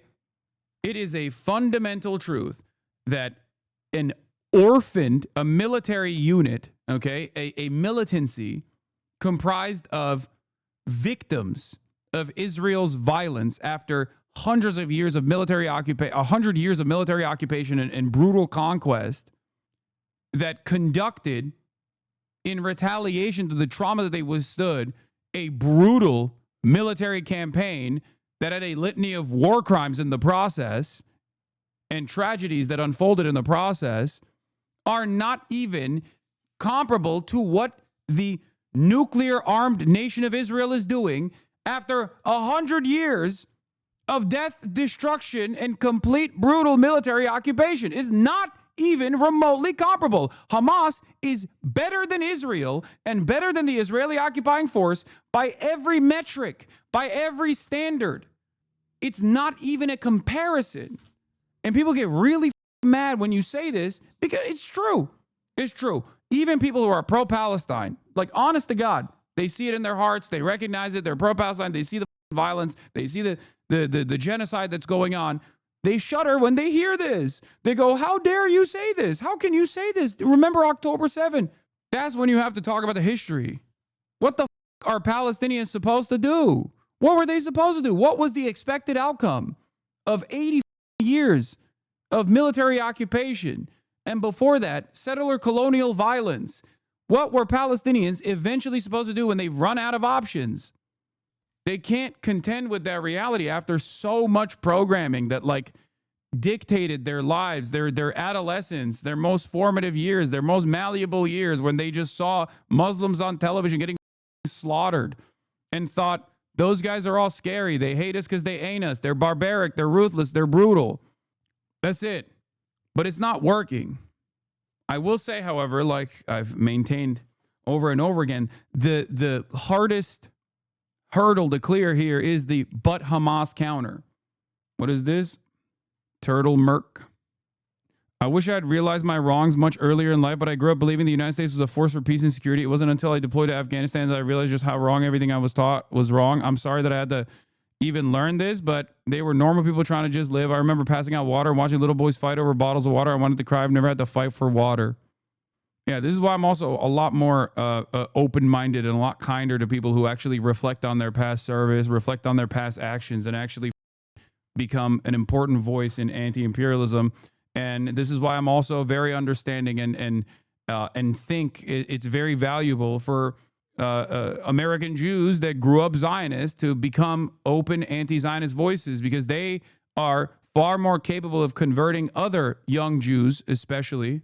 Maybe not the older ones, because, you know, that's a totally separate issue to tackle. But why was that banned? It's too long. It got auto-modded because it was too long. Anyway, I really don't like just outright saying anyone is acting in bad faith, but if anyone's acted in bad faith, it's Torres during his interview. Yeah, I mean, like one of the funniest aspects of this, okay? One of the funniest aspects of this conversation is like Adam Friedland has been to Israel. Adam Friedland is Jewish. He grew up Zionist because, like, obviously there is no alternative, right? Unless your parents are already anti-Zionist, then you're just gonna grow up that way. You're gonna think about like the importance of Israel, right? Which he's clearly communicated in this process. And I'm supposed to think that a black Puerto Rican gay guy living in the Bronx has a more passionate defense of Israel than Adam Friedland. Well, how am I supposed to believe that? And there's no financial imperative here? Really? Really? Really? I'm supposed to assume that Ritchie Torres, just honest to God, loves Israel, dude. That's just something that happened, you know? He was overcome with joy.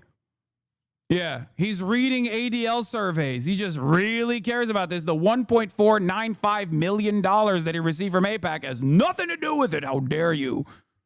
He just loves it, dude. He just loves it. The most hardcore militant Israel supporters cannot fathom how their hardline approach to the matter is unsustainable, untenable, and ultimately more violent against them in the long term. They use said violence against them as a self-referencing justification for carrying out their own continued bloodshed against Palestinians. It's an impossible situation to contend with unless you completely deprogram the Zionism. Yeah. And it's for some, you just got to wait it out, you know? Time will take its course.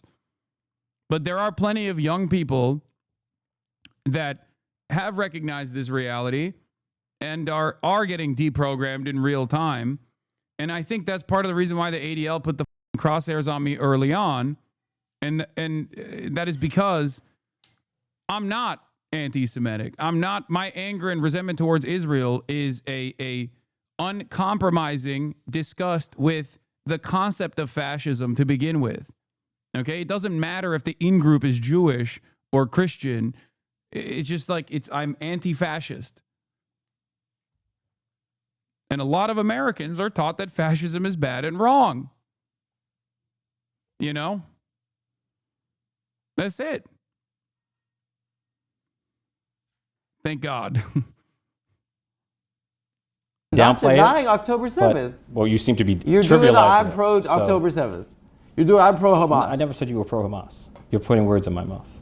It is But you seem to be downplaying it. there for the last 17 years. People have been under a blockade where they cannot leave. If you were born in a place and there's a fence there and there's a guy with a gun on the other side and he says you can't go anywhere, would you like that guy? If you treat people like animals, sometimes they're going to lash out. Look, I sincerely believe, maybe I'm wrong, that if Palestine... Yeah.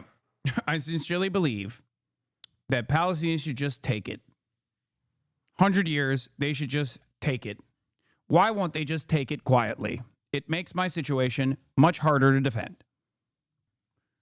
Love this quote about Torres. Torres has been an empty-headed AIPAC mouthpiece for some time now. His first time truly criticizing Israel's actions over the last 2 years was last month, and it was uninspiring. His mind-numbingly obtuse interview with Friedland only reinforces just how far gone he is. Wait, is that the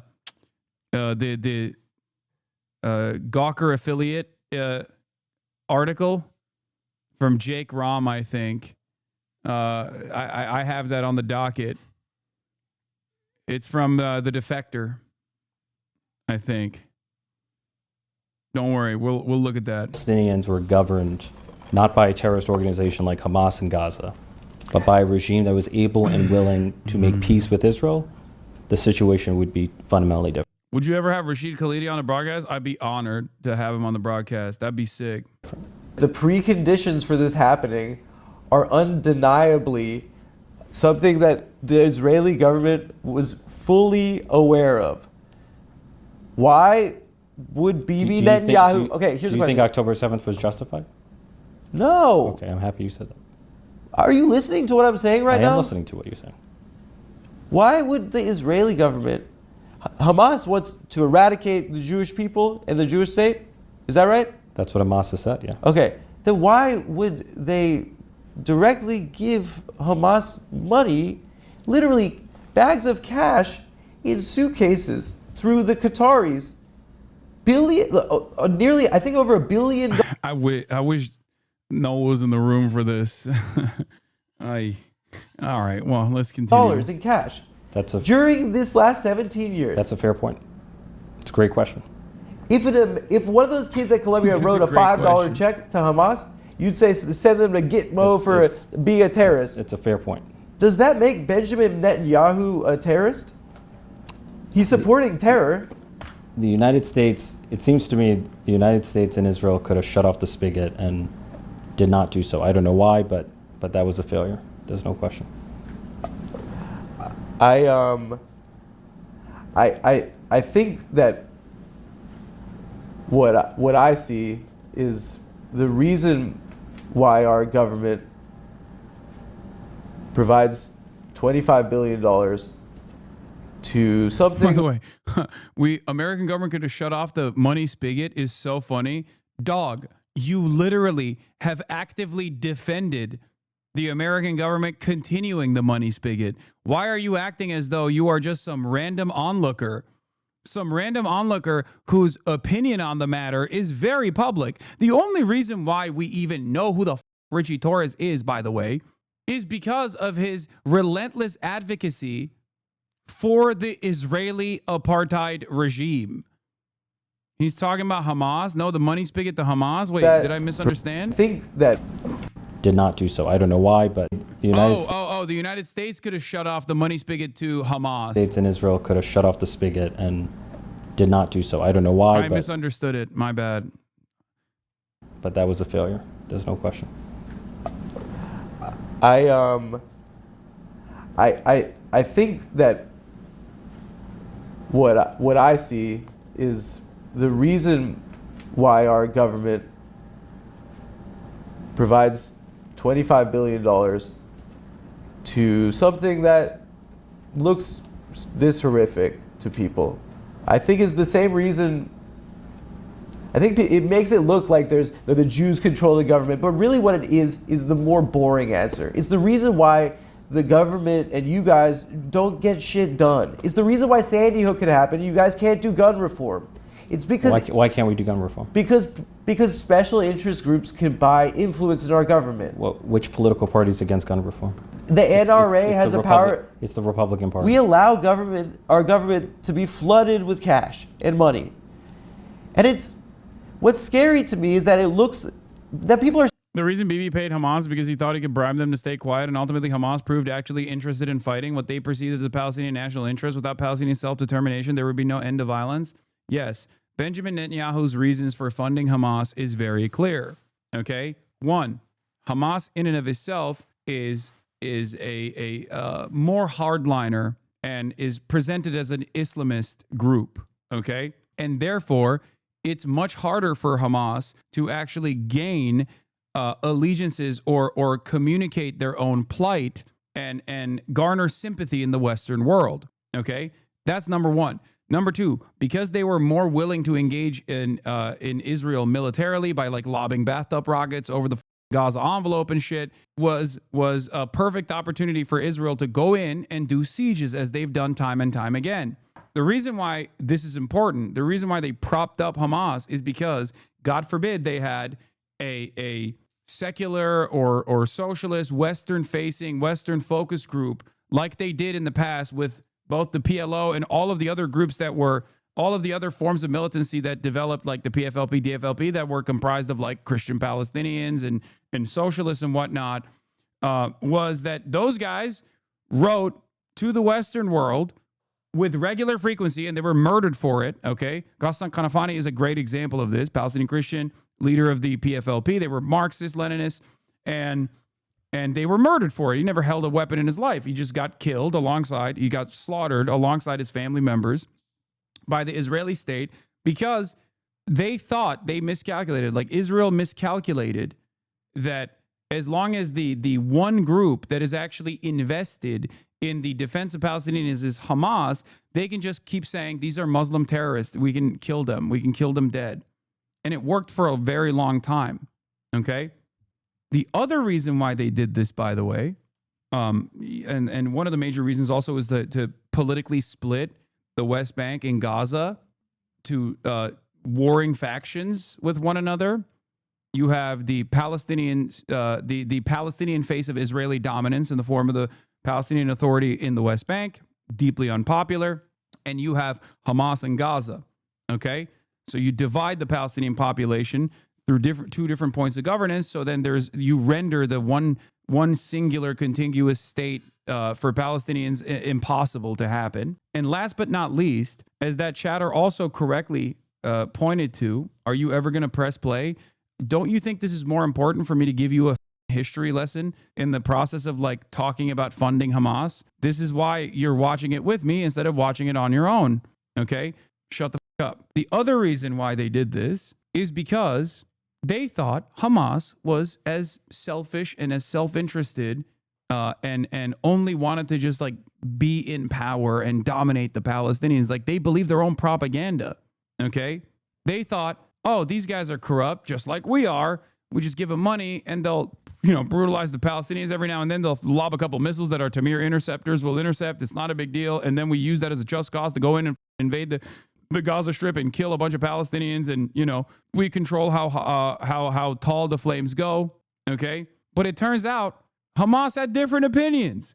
They were really with it. They weren't just trying to be the sole controllers of the Gaza Strip in this like deeply corrupt fashion. They truly wanted Palestinian sovereignty. They truly wanted Palestinian emancipation. They were willing to fight for it. They were willing to coalesce all of the different Palestinian resistance groups together. That's October 7. October 7 wasn't just Hamas. It was Hamas. It was Palestinian Islamic Jihad. It was DFLP. It was PFLP. There were numerous other factions within the coalition of Palestinian resistance that participated in October 7th. Some of the last remaining hostages are currently in the hands of PFLP, as a matter of fact. There's some internal struggle taking place within the Palestinian resistance right now, with some forces saying, I don't know if we want to keep holding on to these hostages, and other forces saying we need to keep pushing back against Israel. That's a real thing that's taking place right now, okay? As far as I understand, with the limited information that we can get from the Gaza Strip. So that was the real issue. They resisted against Israeli colonial violence, and they pushed back. And most importantly, they did so with the entirety, with like former Fatah, with Fatah members as well. Exactly. Okay. They did. Why did you say oop? So Israel never thought that would happen, I think. That's the reason why they miscalculated and propped up Hamas. Started to question the Holocaust ever happening. How could Jews, maybe they invented the Holocaust? You're blaming Israel for Holocaust denial? I'm blaming our government for supporting a genocide. But it is unfathomable in my heart, and it breaks my heart that we could be capable of it. I think we should move on. Why is that? We just fundamentally disagree. So I think I'm talking to you like about where I come from and that it feels different, and maybe I have a different perspective. You have a different perspective. But I know people who have a perspective that's different. For the record, I would never be able to blister Ritchie Torres in this way, because he was slammed that you're an Islamist, terrorist, Muslim piece of shit who needs to go to jail so fast. But he can't do that to Adam, because Adam is Jewish. Do you understand? That's it. That's why it's valuable to have anti-Zionist Jews fighting this fight as well. Okay? That's it. From yours. And yeah. With a much smaller platform than you. I'm not. I hate this conversation. I know. I have it with my family. It's not something, and I love my family. If it were up to me, we would not be having this, because we're speaking a foreign language. My family grew up in South Africa, right? We were like Jews from Eastern Europe that literally we thought we were going to Ellis Island. Mm-hmm. My grandma, all the grannies stayed, and my parents' whole generation of South African Jews left. And when I was a kid, like growing up, I used to write all my who's my hero essays on Nelson Mandela, and he was like a hero of mine, right? And he was also, in prison, and for terrorism too. I don't want to get it. You're gonna go Hamas is what I don't want. I'm not debating Hamas is good. He was called that, and he went to my synagogue after he got out of prison, Madiba, and he spoke to like all the grandmas who like were still there. They didn't have to move because black people could vote, and he said, tell your kids to come back because we need them to build our country. I don't know. I think that I don't see what's wrong with people being afforded the right to vote. Do you think that's what Hamas means when it says free Palestine from the river to the sea? To me, it seems like maybe if there's a recognition that people were cleared off their land in 1948. But there are those who only want a Jewish state, and there are those who only want a Palestinian state. Then they could off. And we should be advocating for the coexistence. Yeah, I don't agree with Adam on this as well, but I do, like, while I disagree with the outcome, and I also don't believe that it'll ever take place, I think those two things are not the same. Okay? I will say this, okay?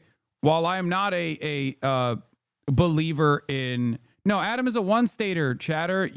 No, Adam is a one-stater. He's saying yes to coexistence. I agree with him. But even the fact that, like, when Ritchie Torres says, those who believe in only a Palestinian state and those who believe in only a Jewish state are at odds with one another, I don't agree with that. I think that, like, the people that only want a Palestinian state, albeit would never be able to achieve it would never be able to achieve it through nonviolent means, are still morally correct for this advocacy as well. Okay, it's like saying, and it's even closer in history, so it's not even like saying this exactly, but it's like saying land back would be a decolonial movement where, like, America still offers reparations to the indigenous population, or at least like significant chunks of land to the indigenous population. It's morally correct. It's just virtually impossible to do without like actual harm being conducted. So the best possible way to go about it is to elevate and offer significant chunks of land to the indigenous population, and also offer reparations, and not just like simply recognition that indigenous genocide took place, which is what most people's advocacy is in land back movements as well anyway. It's about offering sovereignty and more dignity to the indigenous population, rather than just saying, like, New York is now, New York now belongs to the tribe that existed there. And everybody needs to get the out. Jewish state and a Palestinian state. Why can't I continue to believe the two-state solution ultimately is the inevitable path forward. That is fine. It's stupid. There were 1,000 Jews who were murdered before the establishment of Israel, like a half a century before the establishment of Israel. 1,000 Jews. Yeah, they were killing each other, Jews and Palestinians. Yeah, the Hebron massacre. It doesn't make sense to me. This in 2025. The only point was there was violence against Jews before the establishment of the state of Israel. There was violence against Palestinians. And there was an ethnic cleansing in 1948. I mean, the Hebron massacre. What are you talking about right now? You're in the government? And listen, I didn't want to argue. Wait, I'm sorry, you're not familiar with the Hebron massacre in 1929? Wait, you're saying that justifies an entire ethnic cleansing in 1948? Israel was a... Well, this is such... Yeah, it's because he won't say it. That's a good counter, by the way. Oh, the Hebron massacre. Okay, dude. Well, first of all, there is a reason why... Hell, I'll use one example. It's like, there's a reason why Rashid Khalidi's book is 100 Years War on Palestine and is not called 75-Year War on Palestine. It's because the violence through settler colonialism unfolded before the ultimate violence that led to the inception of the Israeli nation state. In the aftermath of the Nakba, the complete ethnic cleansing of 750,000 Palestinians from their ancestral homelands. Okay? the notion of like Hebron, the Hebron massacre, like, yeah, dude, of course.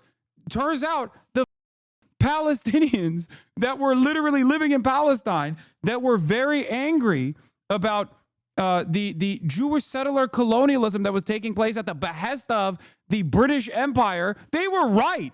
Like, history vindicated them. And it's not like the dudes were just simply trying to coexist. They were trying to forcibly overtake Palestinian existence and wipe out the indigenous population from the start. The only time frame that you can point to where Jews and non-Jews existed in that region is before the British takeover, is before World War I, when it was under the Ottoman rulership. That's it. Oh man, I can't believe the Palestinians recognized that they were going to get wiped out of their own ancestral homelands, which is literally what happened. And they tried to take action, decentralized action in the process. Like, it's not even a justification, but like, were they wrong to recognize that they were being wiped? They were inevitably going to be wiped out by a colonial entity that had no interest in preserving their statehood or offering them statehood whatsoever. I mean, look at what happened after. Dude, this isn't even a good argument. Hold on. Israel. What are you talking about? I didn't realize we were debating. I don't want to do it, but you say something like that. The Jewish state was established by international law, right? The UN passed a resolution. It's that recognized the Israel. Any Israel defender bringing up international law is so funny. It's like, wow, really? Oh, so now you care about international law? Interesting. I didn't hear you talking about international law earlier when you were talking about but Hamas. Dude, any Israel defender bringing up international law is basically an admission of defeat, okay? It's not only historically incorrect, because there's never been a moment where Israel abided by the international law, because there's no point in the international law where it's like, yeah, you can deny civilians a right to return. That's ridiculous. And secondly, when has Israel ever listened to international law? Please. I thought the UN was anti-Semitic and Hamas.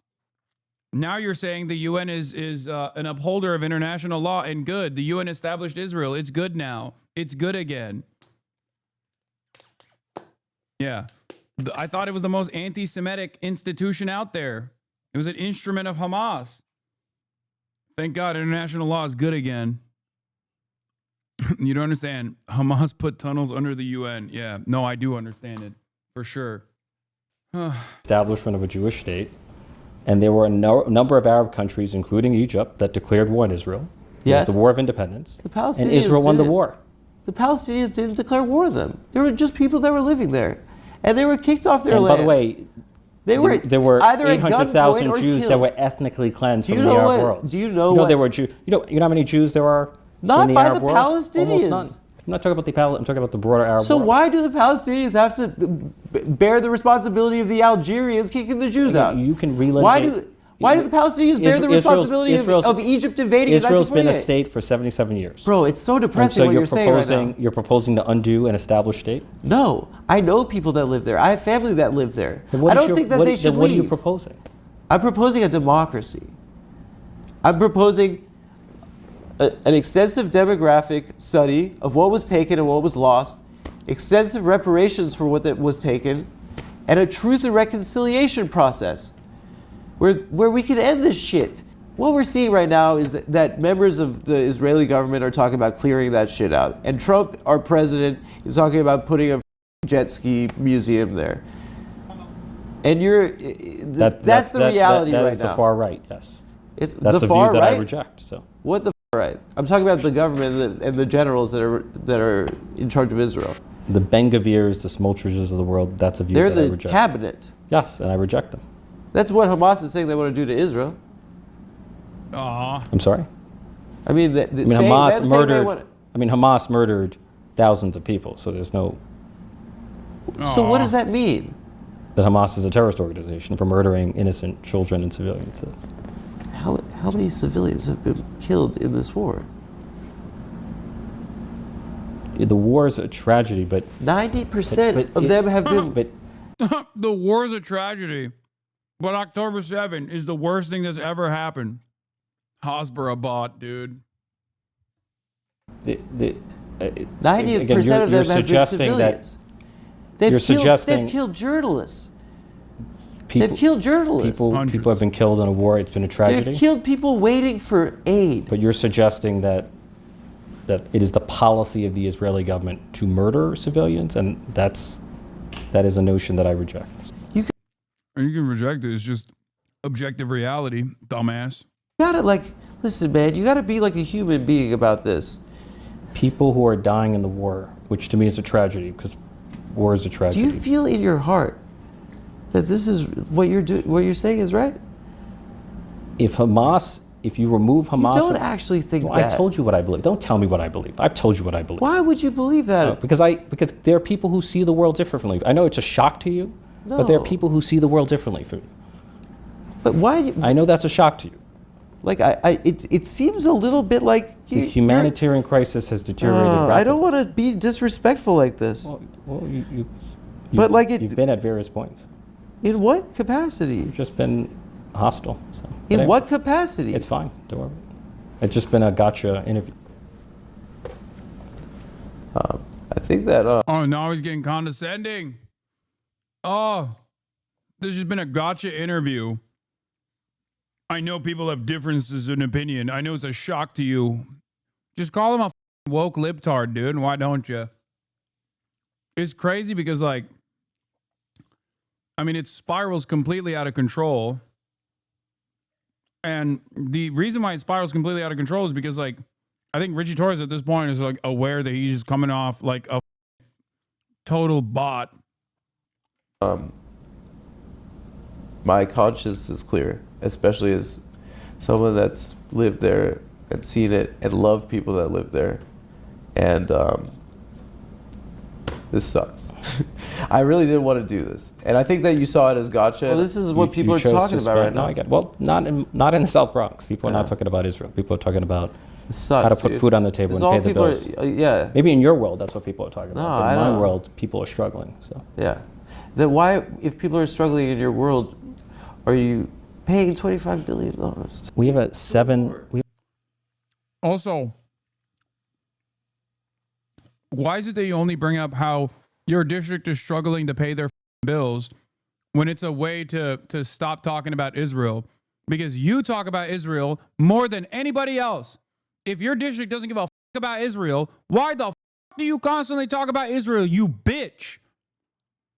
This cares so little about his job that he tweeted more times about me, Hasan Hasanabi Piker, in the lead up to a general election.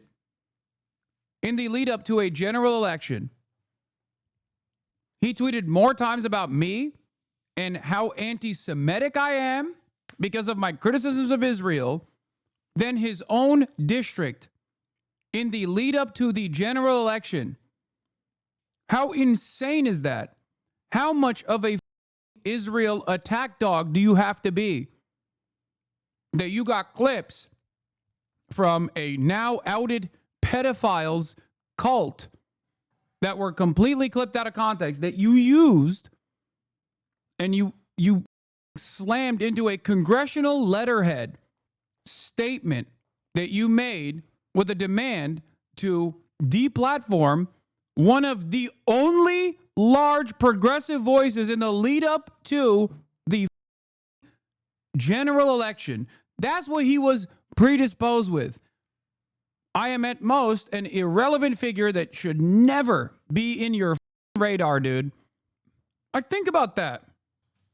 Out of all the top 10 independent media, out of all of the top 10 independent media platforms that were tracked on the night of the election for their election coverage, I was the only left voice on there. Not a single other left voice was on there. Every single other one was a Trump supporter. Every single other one. Out of the top 10, I was the only person that was not a Trump supporter. And this was trying to demand that I get deplatformed. And by the way, I didn't get deplatformed, luckily, but I was blacklisted. So on the day of the election, the only platform, the only content creator that was covering the election that was actually being shown, prominently being featured on Twitch, was Asmongold. It didn't work. I still got 314,000 live concurrent viewers on that day, in spite of the blackballing, as in spite of the blacklisting, as in people literally typed twitch.tv/Hasanabi to come and watch, as Twitch was promoting Asmongold's election coverage, dude. Why? Because Ritchie Torres and the ADL and all of these pro-Israel groups demanded that I stop my coverage, demanded that I get deplatformed. That's insane, dude. That's what you were worried about. That's how little these care about defending democracy, actively combating the Trump administration. That's how little they care. He just cares about Israel and nothing else. We have a $7 billion, we have a $7 trillion budget in the federal government. Yeah. Right? Less than. So it's not that much money? Less than 1%. So it's a little money went to Israel. In the grand scheme of the federal budget, yes, it's minuscule. I'm sorry, dude. You're bummed. Your consultant told you not to do it. I like this guy a lot too. I hate this. This is so embarrassing. I don't have anything to hide. I'm willing to go anywhere. No, man. I'm sorry. I appreciate your time. Listen. Sure. Run that clip to every single person in his district. Ritchie Torres thinks that while you're suffering, the $25 billion and a piece of that could have gone to you. He thinks it's minuscule that it went to Israel, and it's totally valid. If Trump is the ultimate personification of the Republican Party, extremely arrogant, profoundly stupid, and incredibly selfish and unimaginably evil, Torres is the ultimate manifestation of the Democratic Party. Pure smugness, nonstop corpo speak, entirely soulless, and unbelievably corrupt both morally and financially. Yeah. I think this opportunity for me is a big deal. I don't get to talk to someone in the government that's taking part in these big decisions like this, and well, only one of 535. So. Well, I'll talk to another one. Which one would like me? Virginia Fox? I don't know. Do you have her number? I don't have her number. No. All right. I appreciate it. I feel like you're mad at me or something. I got to get a big laugh. Look, it's like Hyman Roth from The Godfather 2. He said, "This is the life we've chosen." So, I know what I signed up for. Is this what happens? This has been I've been doing a terrible job. I'm rambling about Israel and being a Jew and the Holocaust. Yeah. It's the most embarrassing stuff to talk about in public. I feel like every Jewish American should have a right to be who they are. To wear a kippah, to display a Star of David, to be proudly and visibly. Yeah, if you're a Muslim American, wear a keffiyeh, though, you should go to prison, you terrorist. Jewish, without fear of harassment or intimidation or violence. Well, I mean, the freedom to be who we are is like fundamental for all of us. Well, I think that from where I'm sitting, Israel might be a threat to that. And you have that view, but others have a different view. Why are we still having this interview? This is exhausting. I'm sweating. We can end the interview. The AC's on. I'm just trying to find a button to shake your hand, dude. I don't want to do this. Dude, we could have talked about so much other shit. No, I think you had an agenda to speak about this. I didn't have an agenda. I really did. It's your number one topic. It's not my number one topic. It's just not. It is. It's not my number one topic. It's not what I saw. Well, then I'm happy I was not elected on Israel. You don't get elected in the South Bronx and the I'm Northeast not Bronx. trying to make you feel bad or like. No, but I just don't think you know what you're talking about. Is not what I got elected? Then why is it the only thing you talk about, you piece of shit? Is your only policy? He should feel bad.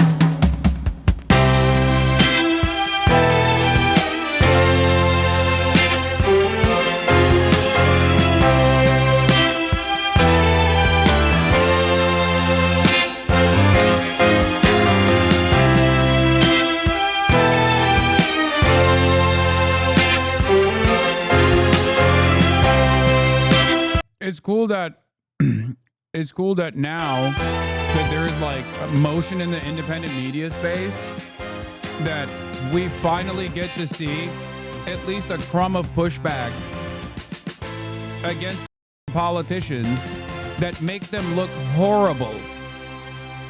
Because if there is never going to be a mainstream media equivalent to this conversation. There's never going to be a mainstream media equivalent to Crystal Ball with Elisa Slotkin, right? I have a hunch that clips from the Torres interview may circulate around in a way that may be more damaging for him indirectly than some people may expect. Like, people don't actually interview him typically or have anything resembling a conversation with him. This is much less managed and polished than the typically allowed. And I don't know. I don't know. It doesn't feel like this psycho shit's just going to be swept away, but maybe I'm wrong. Man, Democrats were eager to make appearances on new media after the Biden-Harris aversion, but then are unprepared for questions about their unquestioning, unflinching, unyielding support for Israel. They expected to go like a CNN interview where they know the host likely shares pro-Israel views. Torres accusing an actual Jewish person of anti-Semitism for failing to worship the state of Israel is, well, actually it's on brand for him. Hasan Reactions, one of the best ones in the React channel.